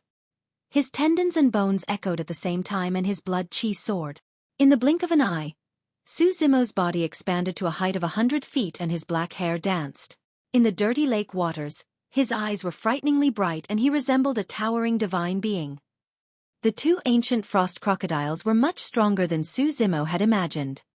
When he circulated his inner core, his blood chi surged and his body was like a cauldron. Despite that, the 2 ancient frost crocodiles could freeze him. Right now, he was no longer holding back, and the power of his blood chi and inner core was released entirely. Swash! Su Zimo gripped Blood Quencher tightly, glared at the ancient frost crocodile that was charging towards him before slashing forward. A series of ripples spread through the lake. Although they seemed gentle, they possessed a terrifying killing intent. The ancient frost crocodile was smart. When it saw that it was unable to dodge in time, it channeled the power of its inner core wildly and formed an invisible ice wall before itself. Crack! The ripples struck the ice wall. Immediately after, another ice wall rose. The ice wall thickened continuously. Continuing forward, the ripples shattered ice wall after ice wall. Finally, at the 7th ice wall, the power released by the slash was completely dissipated. Not bad. Su Zimo nodded with a flash of surprise in his eyes. The ripple stance was a saber stance created by the Saber Emperor. That slash possessed the power of force, and was something that most demon beasts wouldn't be able to defend against. However, it was clear that the ancient frost crocodile was rather capable since it could go unscathed against the ripple stance. Another ancient frost crocodile seized the opportunity to rush forward murderously. Slash! Su Zimo stood where he was motionlessly and attacked once more. Swoosh! Countercurrent was released. In that lake, not only would there be no sluggishness in the saber stances of the Sea Calming Manual, they could even be released to their full potential. Countercurrent was the stance with the greatest power in the Sea Calming Manual. Against that slash, the ancient frost crocodile did not dodge or avoid at all. Instead, it lunged forward and spat out its chilling inner core in front of itself. Clang! The demonic chi released by the inner core formed a shield of ice. When Bloodquencher struck the shield exploded instantly. It could not defend against the sharpness of Bloodquencher and the power of countercurrent.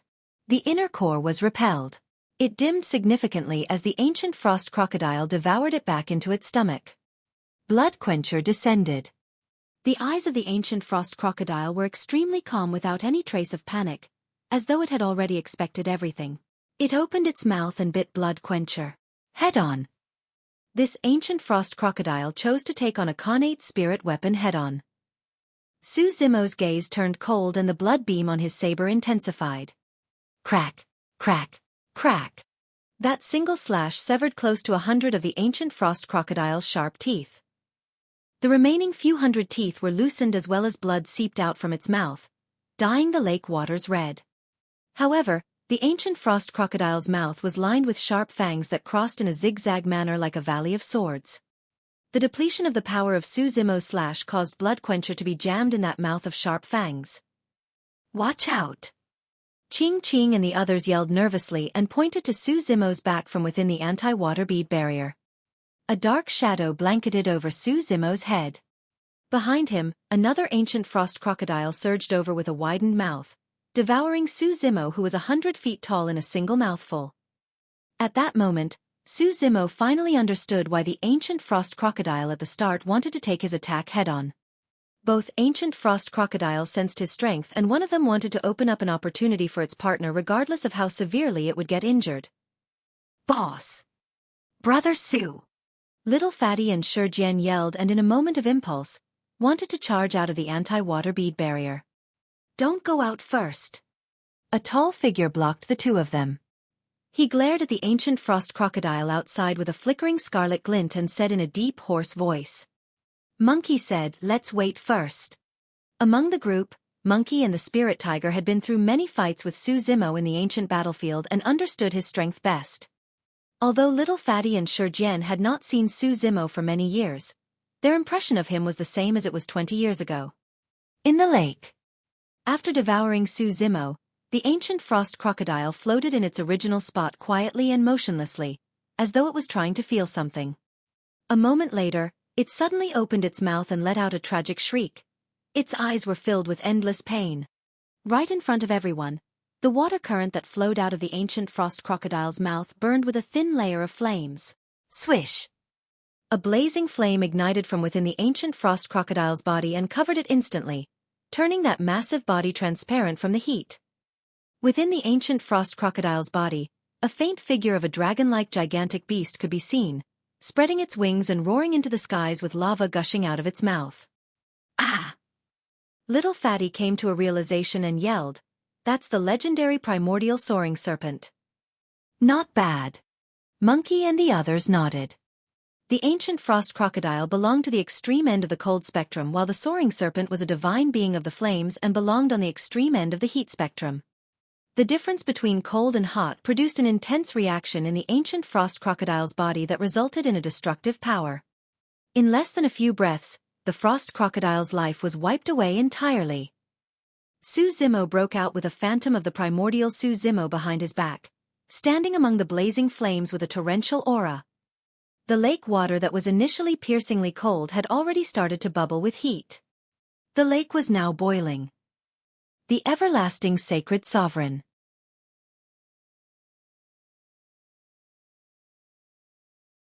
Chapter 686, 9 Palace Diagram.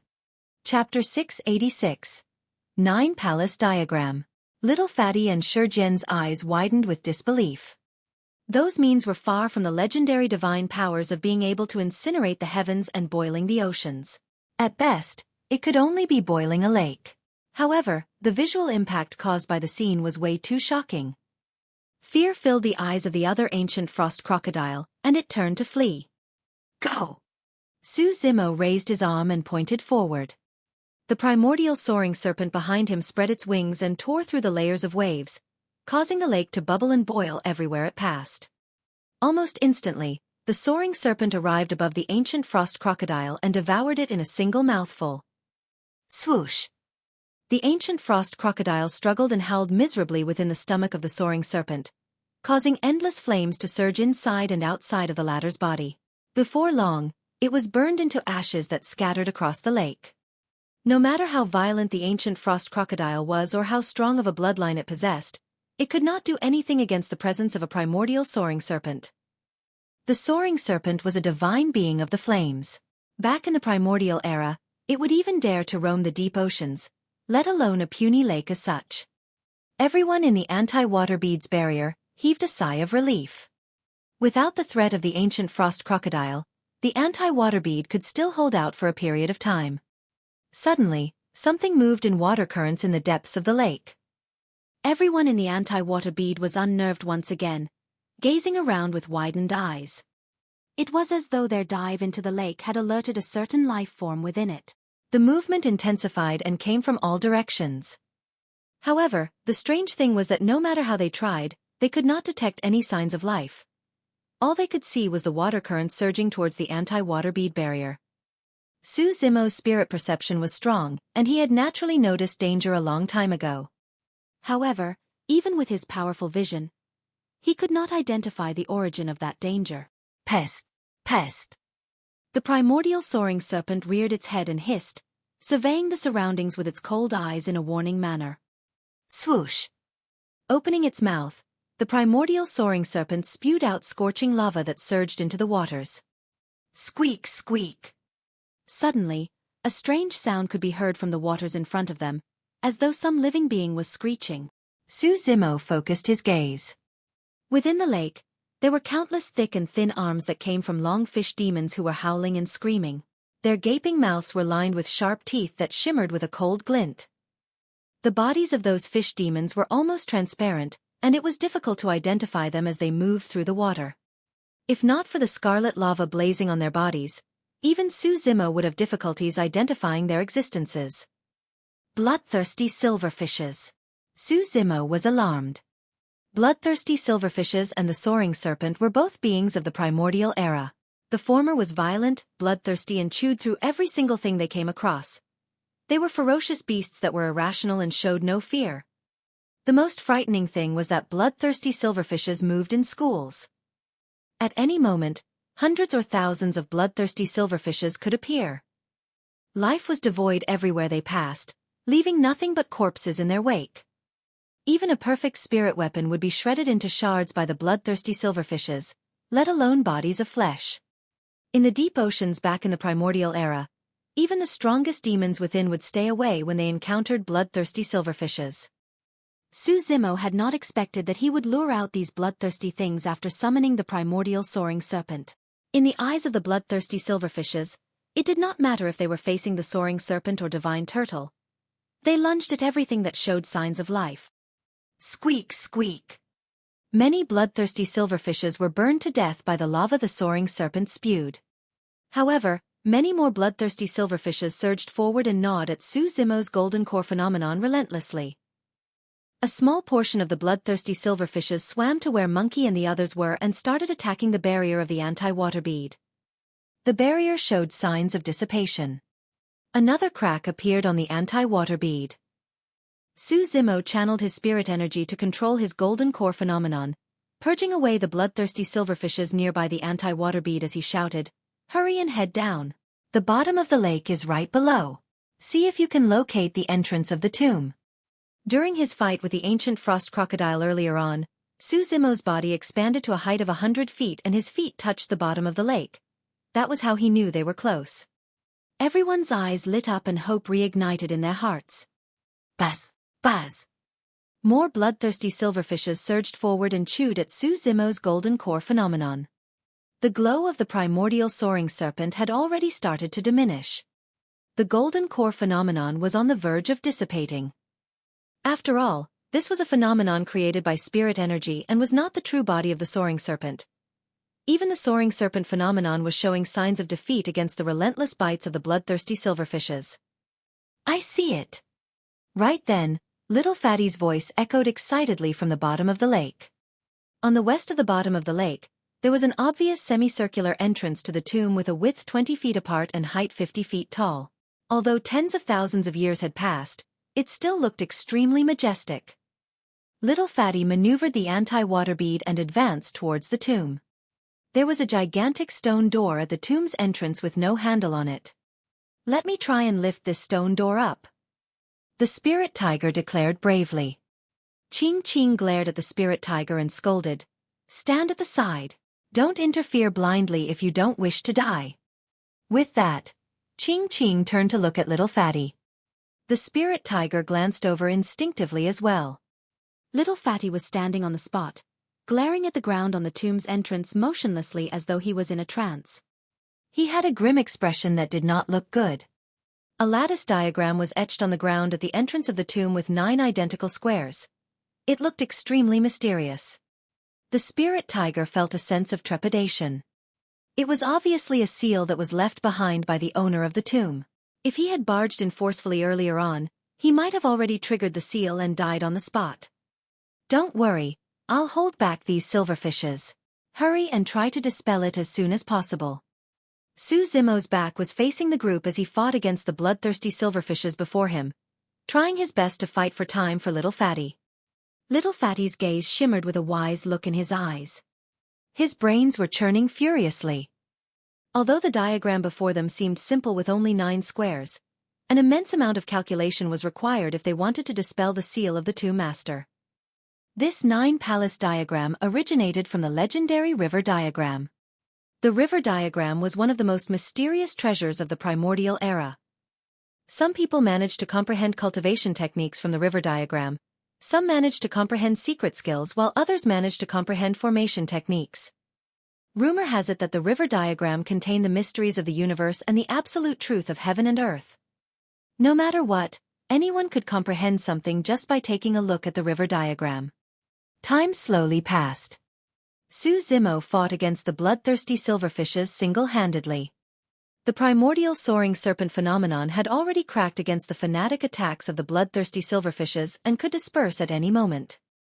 At the back, Little Fatty was frowning in deep thought, squeezing his brain juices at every single second. Nobody could help them. Finally. It worked. Little Fatty's eyes lit up. He lifted his foot and stepped on the 9-palace diagram, confident in every step he took. That seemingly clumsy and fat body of his was extremely light-footed on the 9-palace diagram. He tapped left and right, front and back swiftly in a dizzying manner, looking messy and unorganized. Open! Little Fatty shouted with his final step. Bang! Boom! Boom! The stone door rose accompanied by a massive explosion.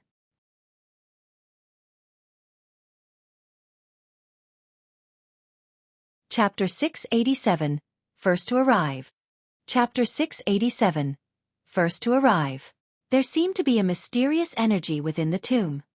Although the entrance was open, the waters of the lake were unable to seep in. Hurry, let's enter. Little Fatty beckoned and brought everyone in. When he saw that, Su Zimo did not continue fighting against the bloodthirsty silverfishes either. He withdrew and bolted through the waters like a fish, leaving a stream of ripples in his wake. In the blink of an eye, he had already entered the tomb. Everyone's eyes lit up. Shi Jian could not help but praise, Brother Su, your combat strength and movement techniques don't seem to be affected even in the waters. Impressive. Su Zimo was puzzled regarding that as well. Normally speaking, demon beasts or human cultivators of the land would naturally be affected in terms of combat strength and movement technique upon entering water. After all, Most demon beasts and cultivators were used to living life on land, and their physical structures and habits were starkly distinct from living beings underwater. It was impossible for them to adapt to a foreign environment underwater. Furthermore, there was water resistance that intensified the deeper they were underwater. However, for some unknown reason, Xueqi could not feel that resistance when he was in the waters and adapted almost instantly. His body seemed to be one with the waters around him. It was as though he had grown up living underwater. Of course, that was merely a fleeting thought for Xueqi that he did not bother much about. After everyone entered the tomb, the bloodthirsty silverfishes at the back swarmed after them. However, all of them paused in front of the 9-palace diagram with wary expressions and did not dare to advance. After lingering for a moment, the bloodthirsty silverfishes slowly dispersed. Bang! Boom! Boom! Right then, the stone door descended slowly and sealed the tomb once again. Everyone heaved a sigh of relief and surveyed their surroundings. They were welcomed with a spacious passage that was huge and grand. A night luminance bead the size of a fist was hung on the walls on both sides, spaced 100 feet apart. The night luminance beads illuminated the entire passage as bright as daylight. Wow, these are good stuff. The spirit tiger glared at the night luminance beads above his head and almost drooled. Fatty, you're quite something. Xueqi thumped little Fatty on the shoulder and praised. You've truly learned many things during these years you spent in Tomb Sect. Whether it was his means at locating the tomb or the complex steps he took at the entrance of the tomb earlier, everyone was in awe. If little Fatty had not led the way, they would have never found this place even if they had 100 years in the ancient battlefield.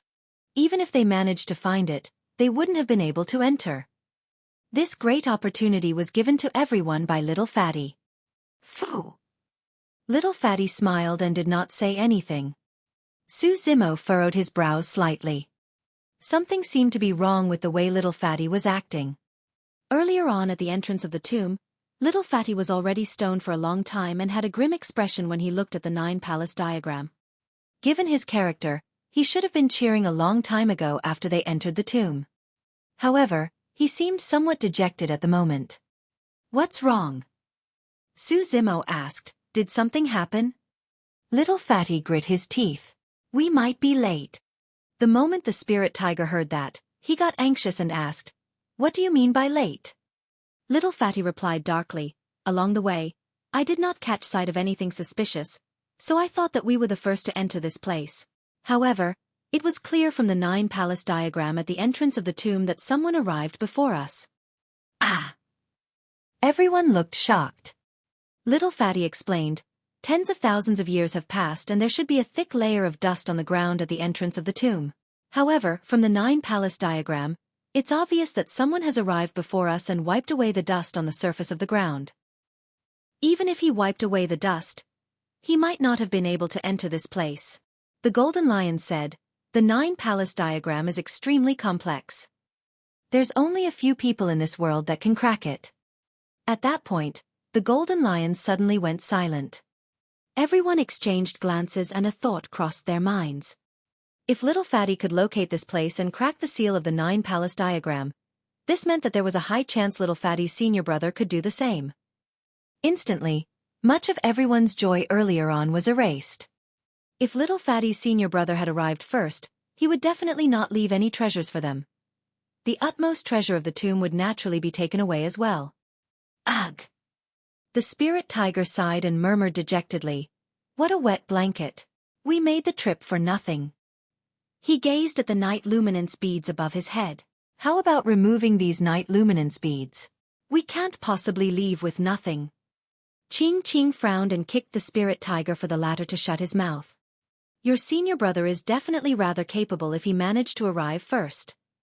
Xueqi said darkly. There was no blood stench or signs of any fights that happened after we entered the lake. This proved that he managed to avoid the detection of the ancient frost crocodile, bloodthirsty silverfishes and many other extinct life forms to enter this tomb successfully. At that point, a vague thought flickered through Xueqi's mind. However, he could not figure out what he was thinking about exactly. Little Fatty shook his head. I know my senior brother very well. Although he's definitely stronger than me in combat, he isn't at the level where he can completely avoid detection from everyone. An expert is definitely helping him out. Let's go. Su Zimo remarked, since we're already here, we've got to head in no matter what. We can't just turn and leave. Little Fatty took a deep breath and nodded. Boss is right. Let's enter. He walked right at the front so that he could react to any changes. After all, he knew best about the types of traps, seals and formations in this tomb. Su Zimo followed at the back of the group. The passage was extremely long, and although it was lit up, their surroundings were quiet and eerie with the sounds of their footsteps echoing. Su Zimo looked increasingly grim. He had not let his guard down at all. Little Fatty's senior brother was much scarier than he had imagined. He had not noticed any signs of anyone else's presence in this place along the way. If Little Fatty had not noticed something unusual at the entrance of the tomb, nobody would know that someone else had arrived here. A while later, they finally arrived at the end of the passage and the place opened up. They had arrived at a majestic and spacious chamber. Greenish bronze coffins were placed in all four corners of the chamber, and the place had a morbid aura. The wall on the opposite end of the tomb revealed 16 passages, each dark and creepy without the light from the night luminance beads. Everyone had a vague idea of what the tomb master was up to. The chamber before them was definitely not the main tomb. Only one of the 16 passages led to the right one. If they chose the wrong one, they might never be able to return. Little Fatty stood where he was and calculated for a long time before pointing to the 7th passage from the left. This way. With that said, he prepared himself to step into the chamber. Su Zimo frowned slightly and said with a grim expression, "There's something odd about this chamber. Everyone, watch out."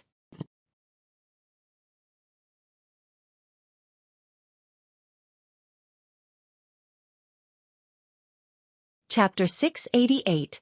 Mighty Figure Skeleton. Chapter 688. Mighty Figure Skeleton. Su Zimo's spirit perception was not too useful in that morbid chamber.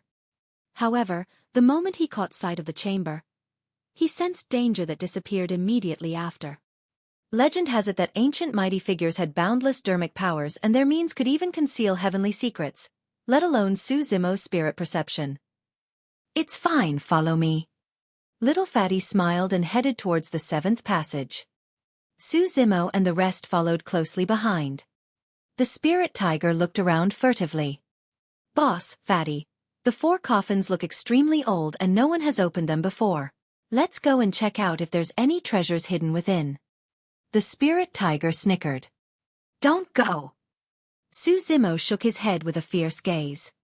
The spirit tiger straightened up immediately after meeting Su Zimo's gaze, and no longer dared to entertain those thoughts.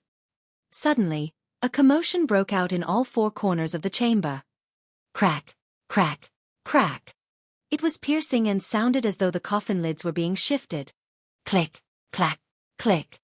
The next moment, an even creepier sound echoed through the chamber. Everyone subconsciously turned towards the sounds.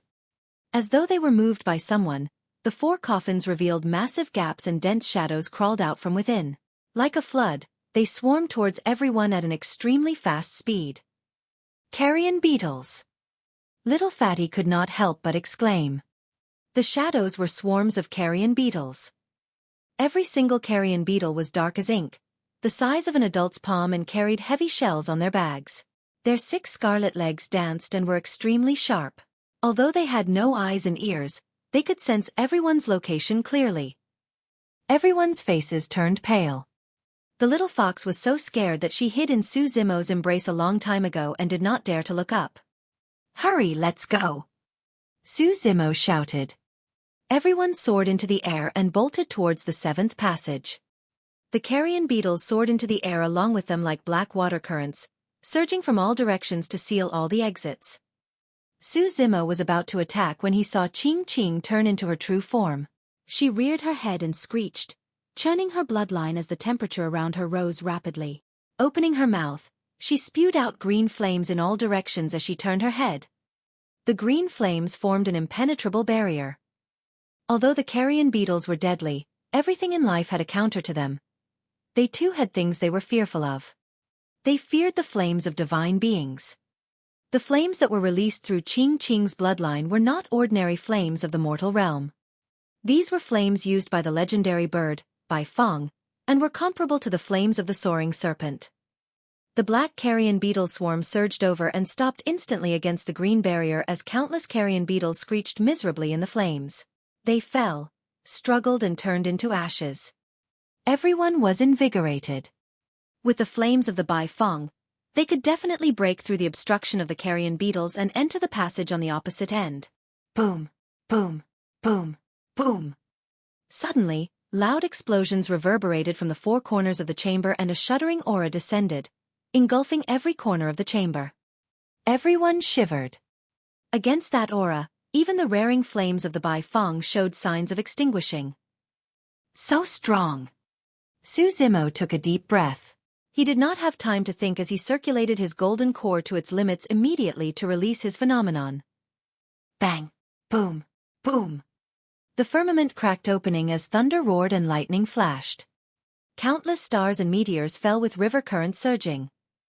A massive demon beast descended and suppressed the raging currents with its limbs, protecting everyone beneath it as it held up the broken firmament with its shell. It roared into the skies and its eyes were unyielding. The primordial divine turtle had descended. At the same time, four powerful auras had already torn through the carrion beetles and the flames of the Bai Fang and arrived before everyone. It was 4 sets of skeletons. To be precise, these were 4 skeletons from tens of thousands of years ago. The bones were pristine and perfect after thousands of years. This implied that the owners of the 4 skeletons were definitely mighty figures of the conjoint body realm in the past.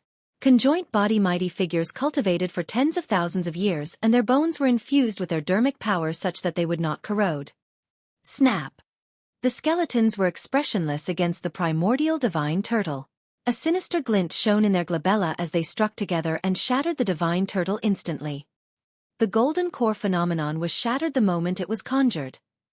Although the 4 skeletons had lost their dermic powers a long time ago, the power their bones contained was enough to shatter the golden core phenomenon with ease.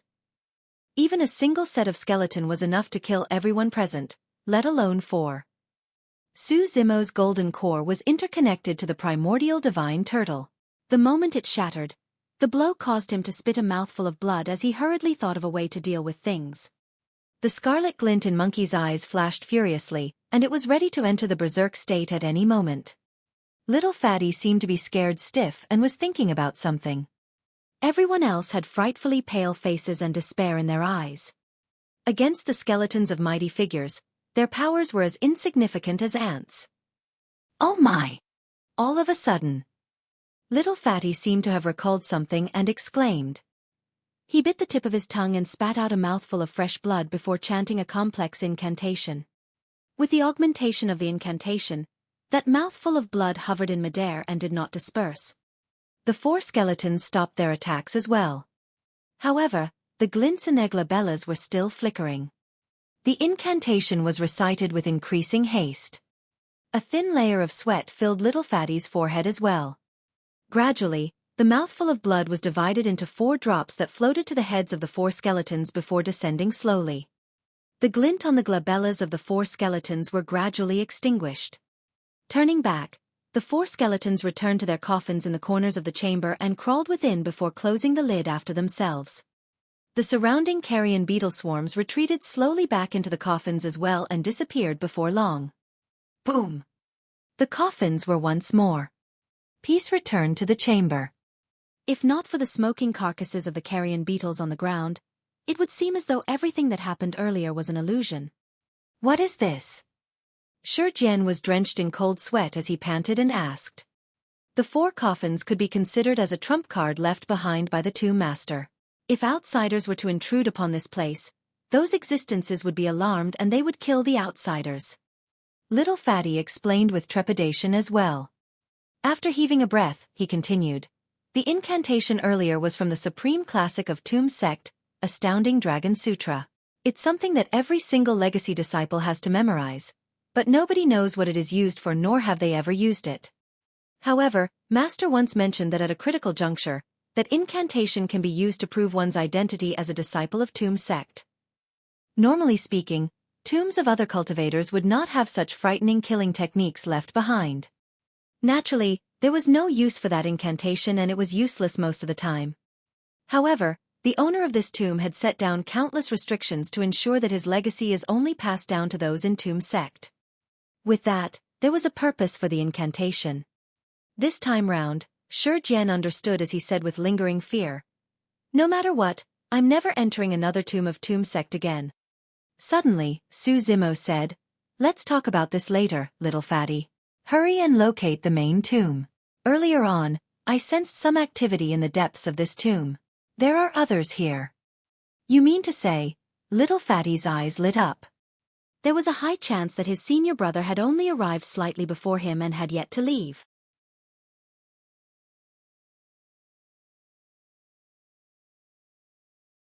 Chapter 689, Paths of Life and Death.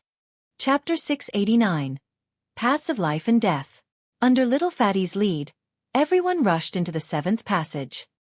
After countless maneuvers and turns, a spot of light appeared at the front. That was clearly the end of the passage. Everyone was invigorated and made haste. After exiting the passage, their vision opened up and they found themselves in yet another tomb chamber. This time round, there were 8 dark passages on the other end of the chamber. It was clear that they had to make another decision. Everyone turned in unison to Little Fatty. He brought out the geomantic compass and oriented it according to Tomb Sect's secret technique. When he opened it, the magnetic needle gradually stabilized and pointed towards one of the passages. Little Fatty blurted, "This way." Before he finished speaking, he had already darted inside. They arrived at yet another chamber at the end of that passage. There were 4 passages on the opposite end. Xueqi was out of breath and speechless. "There's really something wrong in the heads of you guys from Tomb Sect. Isn't this way too cautious?" Little Fatty brought out the geomantic compass once more and received directions before long. He bolted towards the passage on the most left and everyone followed hot on his heels. The spirit tiger shrugged his huge head and said confidently, "If I'm not wrong, at the end of this passage, there should be another chamber with 2 passages." Little Fatty nodded. "You're right. There were a total of 32 diversionary tombs outside. Earlier on, there were 16, 8 and 4 passages, so there should be 2 at the end of this passage." "I'm awesome, right?" The spirit tiger inched closer to Qing and remarked smugly. Qing pouted her lips. Indeed, when they exited from the passage, they were met with another chamber with 2 passages opposite. Above the passage on the left was a gigantic word, life. Above the passage on the right was a gigantic word, death. The paths of life and death were right in front of them. Everyone had to make a choice once again. They turned their heads in unison towards the geomantic compass in Little Fatty's hands. At that moment, the magnetic needle of the geomantic compass was in complete chaos and spun wildly. "What's happening?" Su Zimo frowned slightly. Little Fatty had a grim expression and said in a dark tone, "The feng shui of this place is chaotic and the geomantic compass is useless here. This is the final test left behind by the tomb master. One of these paths must definitely lead to the true main tomb." "How should we choose?" Su Zimo asked. "I don't know," Little Fatty shook his head and pondered. "Hey, aren't you awesome? Choose one then."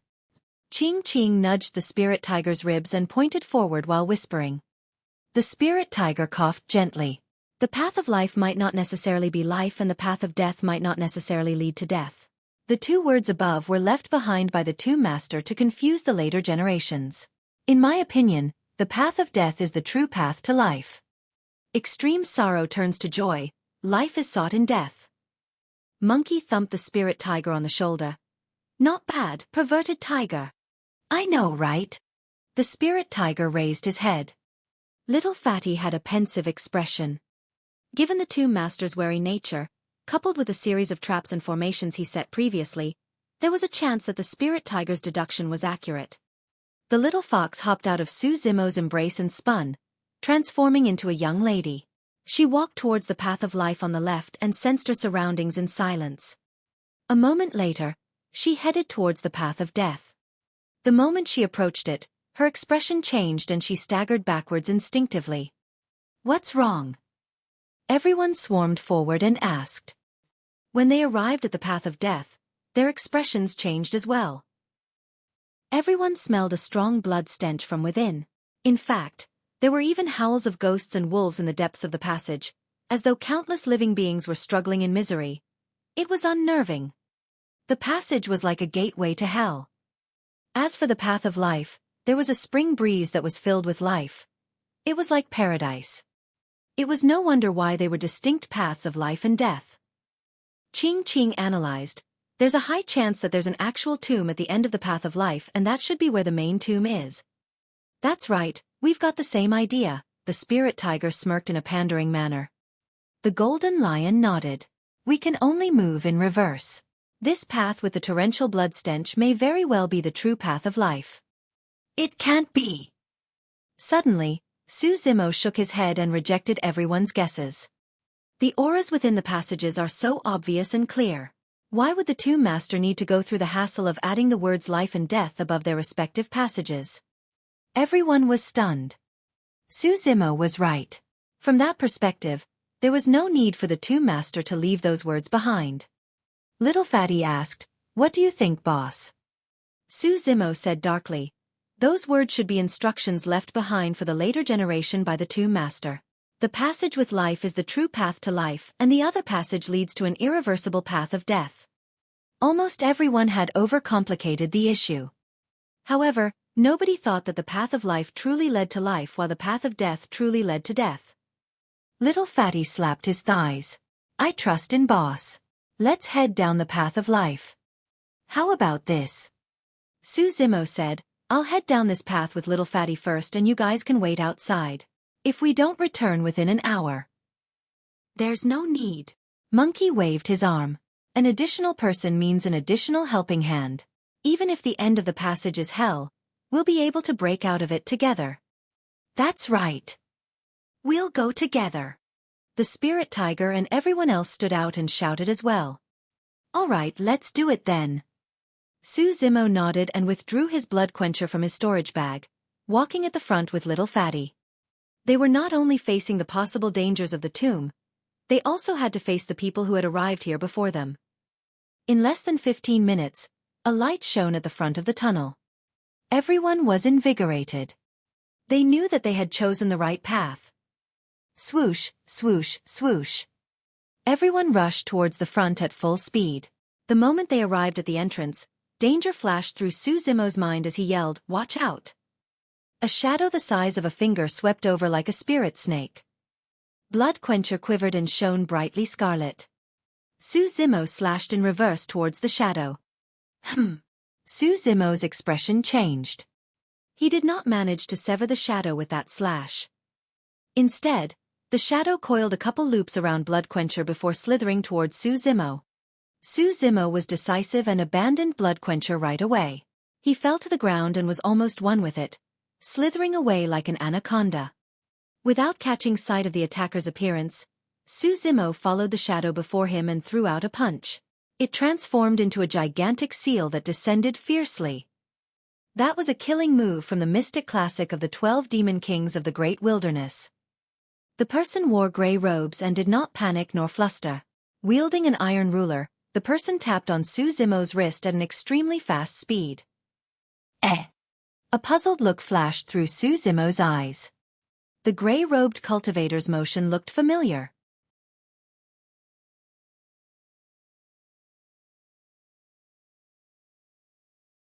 Chapter 690.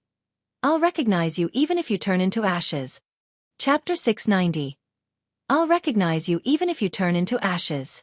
If the gigantic seal conjured by Su Zimo's palm continued descending, his wrist would be snapped by the iron ruler in the grey-robed cultivator's hands before the latter was even injured. Su Zimo harumphed coldly and his eyes shone. He switched tactics immediately and instead of punching, he opened up his fingers to grab the grey-robed cultivator's iron ruler. The grey-robed cultivator knew the consequences of this as well. His iron ruler would definitely be snatched away if Su Zimo got his hands on it. Swash! Retracting his attack right away, the grey-robed cultivator retreated. Su Zimo had expected that. After missing, he strode forward and threw a punch. The grey-robed cultivator's other hand was nimble and swiftly conjured a massive chessboard in his palm, using it to defend. The spirit art was extremely domineering. The moment the chessboard appeared, Almost all the spirit chi in the surrounding was absorbed completely. Boom! Su Zimo's fist collided heavily against the chessboard and let out a resounding bang.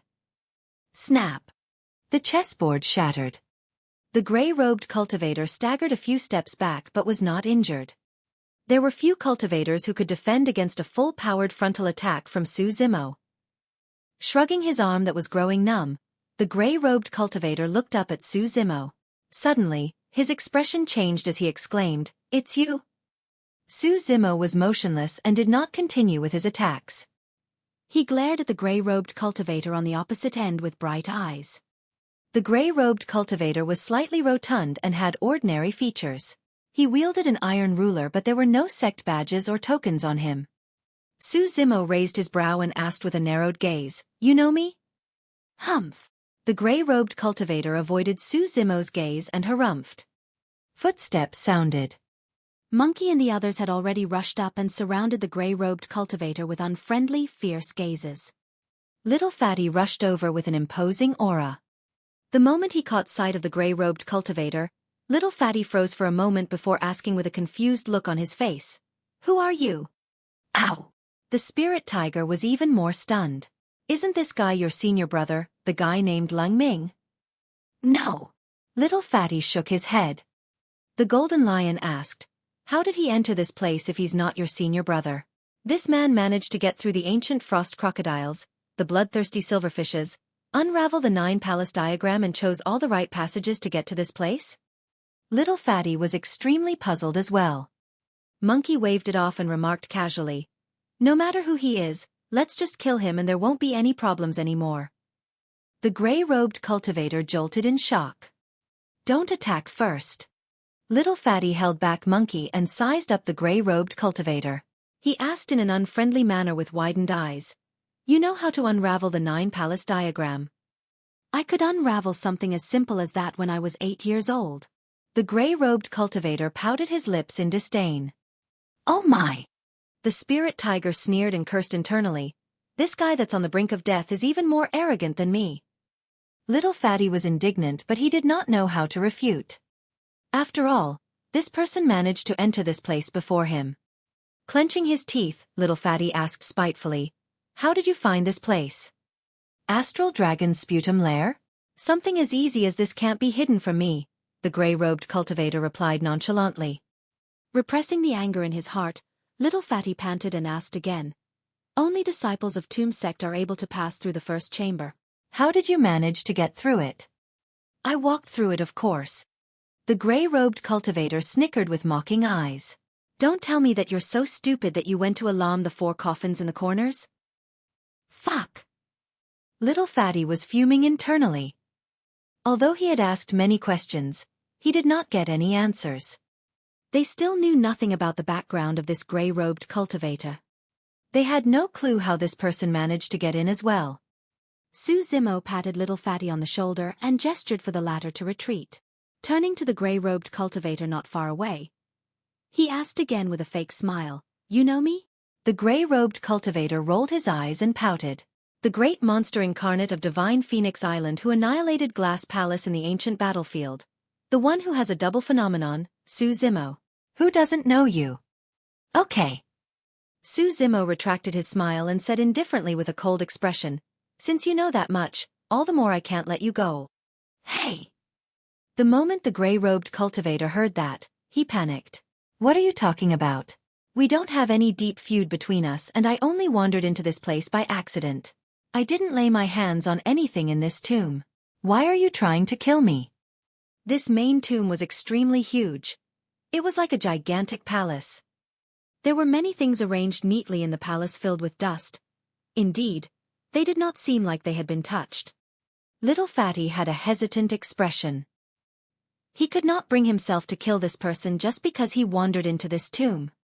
Su Zimo was expressionless and his eyes were filled with cold killing intent. "There's no other way.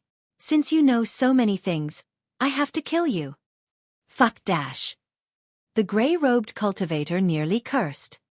When he saw how worked up the gray-robed cultivator was, Su Zimo was delighted and greeted with a wide beam. "Long time no see, Lin Xuanji." Ow! Monkey and the others were initially prepared to attack, but when they heard that, they were all stunned. A nervous look flashed through the gray-robed cultivator's eyes as he looked all around, asking pretentiously with a lost expression, "Who are you talking to, fellow Taoist?" Su Zimo smiled coldly. "Lin Xuanji, stop pretending." The gray-robed cultivator's expression changed. A moment later, he reached out and removed an extremely thin mask from his face. The man was pale with no beard and had a dignified appearance. It was Lin Xuanji whom Su Zimo met in the Dragonbone Valley. Lin Xuanji glared at Su Zimo and remarked fiercely, "Bloody hell, how did you recognize me even with my disguise?" Su Zimo smiled gently. "I'll recognize you even if you turn into ashes." In reality, back when they entered the tomb, a thought had already crossed Su Zimo's mind. However, he did not think too much about it. Lin Xuanji was someone who had the capabilities to avoid the ancient frost crocodiles and bloodthirsty silverfish's senses and sneak his way into the tomb. Previously, countless cultivators were buried in the forest outside the Dragonbone Valley. However, Lin Xuanji was perfectly fine. It was as though the ferocious beasts could not see him at all. This man's methods and background were extremely mysterious, and Su Zimo knew nothing about them initially. Later on, when he learned about the super sects of Tianhuang mainland, Su Zimo realized that there was a high chance this person came from the most mysterious faction of Tianhuang mainland, Enigma Palace. The moment he exchanged blows with Lin Xuanji earlier on, Su Zimo confirmed the latter's identity. Back in the Dragonbone Valley, the two of them exchanged blows briefly, and Lin Xuanji managed to dispel his sanguine ape fist seal easily with his folding fan.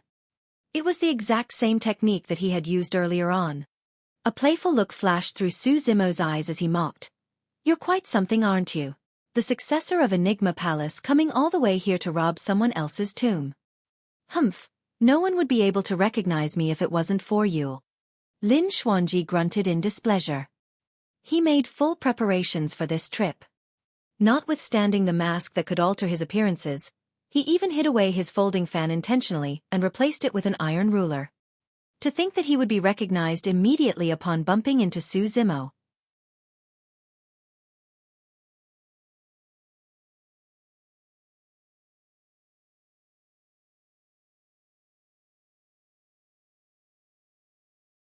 Chapter 691, Fortune. Chapter 691. Fortune. Judging from their tone, it seemed like they knew one another a long time ago and had a good relationship. With that, everyone's expressions eased gradually. The tension in the air cleared up as well. "So, you're a fellow Taoist from Enigma Palace. That explains your capabilities." As a disciple of one of the 5 heretical doctrines, Tomb Sect, Little Fatty had naturally heard of the famous Enigma Palace. It was a great sect created by the ancient expert, Fairy Ling Long, that has its roots traced back to history. Enigma Palace was the host for every generation's Golden Core phenomenon ranking. Enigma Palace did not have many disciples, and there would only be a single legacy disciple for every generation to roam the secular realm. The disciples of Enigma Palace that roamed the secular realm were the most mysterious, and almost nobody knew how strong they were. However, apart from the successors of Tomb Sect, among the successors of the other super sects, the successor of Enigma Palace had the highest chance of locating this place. Su Zimo knew about Lin Xuanji's capabilities a long time ago. Back then, this was the person who infiltrated the Dragonbone Valley stealthily and brought him along to escape alive. Lin Xuanji put away the iron ruler in his hands and withdrew his folding fan once more, saying embarrassedly, "You guys sure got here quick. I haven't had time to take anything yet." Su Zimo smiled. "Don't dream about it. This is the tomb of Tomb Sect." Little Fatty waved it off. "It's fine, since you're a friend of Boss. You can take anything you fancy in here as well, apart from the utmost treasure of our sect." Lin Xuanji's eyes lit up when he heard that. Su Zimo sensed that something was amiss. That was when Lin Xuanji snickered. "Fellow Taoist, you sure are easygoing. However, I'm also not a greedy person. I won't take a single treasure within the tomb." "Humph." Su Zimo sneered, "Stop pretending. I know your character well enough." Previously, Lin Xuanji had already coveted Knight's spirit for a long time after noticing that the latter had an unusual bloodline. There was no way he would return empty-handed with so many treasures here. Lin Xuanji's mouth cramped for a moment as he ignored Su Zimo and said, "The reason why I'm here isn't for the treasures in the tomb. It's for the dragon vein here." "You want to take the dragon vein away?" Su Zimo frowned. "That's right." Lin Xuanji nodded and turned to Little Fatty. "The dragon vein here is man-made. Although it was prepared for you by the Tomb Master, given your strength, even if you get your hands on the utmost treasure of Tomb Sect, you'll only be able to receive 50% of it. If you take in too much fortune, you won't be able to absorb it completely as well. Too much of something will bring about an adverse effect, and at that time, you will only bring upon disaster to yourself." Little Fatty remained silent. He knew that Lin Xuanji was not exaggerating. The dragon vein represented fortune. This mighty figure of Tomb Sect set up the Astral Dragon Sputum Lair and connected to heaven and earth, gathering the fortune of the ancient battlefield to form this dragon vein. It took a few tens of thousands of years before it was fully formed in this era. Fortune was something that was incorporeal and illusory. Although Fairy Ling Long was not an emperor, her status in the ancient era was extraordinary. It was not only because she was the wife of the human emperor. More than that, she was a legendary wielder of great fortune who could divine everything, predict blessings and disasters, and even steal a glimpse of the heavenly secrets. It was due to her capabilities that the human race managed to gain the upper hand in the ancient war, avoiding countless calamities that would have wiped out the race. The primordial 9 races hated her to the core. Legend has it that in the ancient war, in order to gain the upper hand, the primordial 9 races sent countless experts in their races to ambush and assassinate Fairy Ling Long, but to no avail. Although fortune had no form to itself, it truly existed. Anyone who possessed great fortune could convert disasters into blessings and even meet with more opportunities. Although fortune would not bring about a direct raise to a cultivator's combat strength or any visible changes, it's held an imperative importance to the cultivator's future. Experts who could cultivate to the level of mighty figure or patriarch were all blessed with fortune. If they were surrounded by bad luck, they would have died a long time ago at the Qi condensation or foundation establishment realm. In fact, it would be considered lucky if they only died at old age. Notwithstanding the experts that were so strong they were out of reach, even for the true paragons from the various super sects that entered the ancient battlefield this time round, the 108 on the Golden Core Phenomenon ranking, all of them had met with an immortal fate. All of them had entered an ancestral cave or ancient ruin. All of them had obtained a legacy left behind by some experts. Lin Xuanji said, "If you absorb 50% of the dragon vein, the remaining of it will dissipate into the world. Rather than letting that happen, you might as well let me take the rest." The spirit tiger rolled his eyes and asked, "According to your words, the 7 of us brothers can absorb the dragon vein as well. How can we let you be the only one getting all the benefits?" "Yes." The golden lion nodded as well. This time round, Qing did a rare act of not refuting the spirit tiger. Lin Xuanji said with a fake smile, "Sure thing. If you can manage to snatch the dragon vein away, go ahead. You don't have to care about me. Remember those words. Don't regret them later on." The spirit tiger said. Lin Xuanji swore honestly, "I won't regret." "Great." The spirit tiger said, "First, tell us how to absorb this dragon vein." Lin Xuanji rolled his eyes. Su Zimo was speechless and broke into a chuckle. "Don't ask any further. The method to absorb the dragon vein is definitely a secret skill of Enigma Palace. There's no way he'll impart it to outsiders." The spirit tiger scratched his head. "Doesn't that mean that we can only stand by the sidelines and watch?" "Since Fatty has already said that there are so many treasures in the palace, just take one of them," Su Zimo smiled. "Ah, all right." The spirit tiger grinned. He had already set his sights on the treasures that filled the tomb a long time ago, and was just waiting for Su Zimo to say that. There were 2 stone shelves on both sides of the palace that spanned several thousand feet into the depths. On the left stone shelf was weapons, rare ores and materials. There was everything. On the right shelf was secret cultivation techniques of all kinds. With a casual glance, Su Zimo even caught sight of many secret skills from the immortal, Buddhist and fiend super sects. Amazing! Su Zimo was secretly speechless. Those were the treasures amassed by the Tomb Sect mighty figure during his lifetime. Monkey and the others were not interested in cultivation techniques for humans. After condensing their essence spirits, They would innately inherit some of the memories of their race that was hidden deep in the bloodlines. There would be demonic techniques suitable for them. They walked towards the stone shelf on the left right away. It was rare for demons to get their hands on a weapon suitable for them. This was a rare opportunity. Su Zimo was also looking to seek a treasure for Little Fox. Previously, her fire-blocking basket wouldn't have been taken away by Dao being Xianyu if she hadn't been trying to save him. That was the only thing left behind for Little Fox by her mother. Monkey and the others meandered along the stone shelf down. In between, they caught sight of many supreme grade and even some perfect dermic weapons with 5 dermic patterns. However, they did not take any of them. They had to be extremely careful if they could only choose one. Suddenly, Monkey paused in his tracks and his gaze lingered on a rusty long rod. Monkey lifted the rod and observed it carefully. There was nothing special about the rod. In fact, it did not even have any dermic patterns on it and it was rusted all over. The only thing that was special was that it would shimmer with a faint golden glow from time to time when it was moved. It was not a dermic weapon. However, the moment Monkey picked up that iron rod, Su Zimo realized that the corner of Lin Xuanji's eyes twitched for a moment. You're tuning in to the Xueqi's Martial Arts Saga YouTube channel. Don't forget to subscribe and join us on this journey to catch the most captivating stories.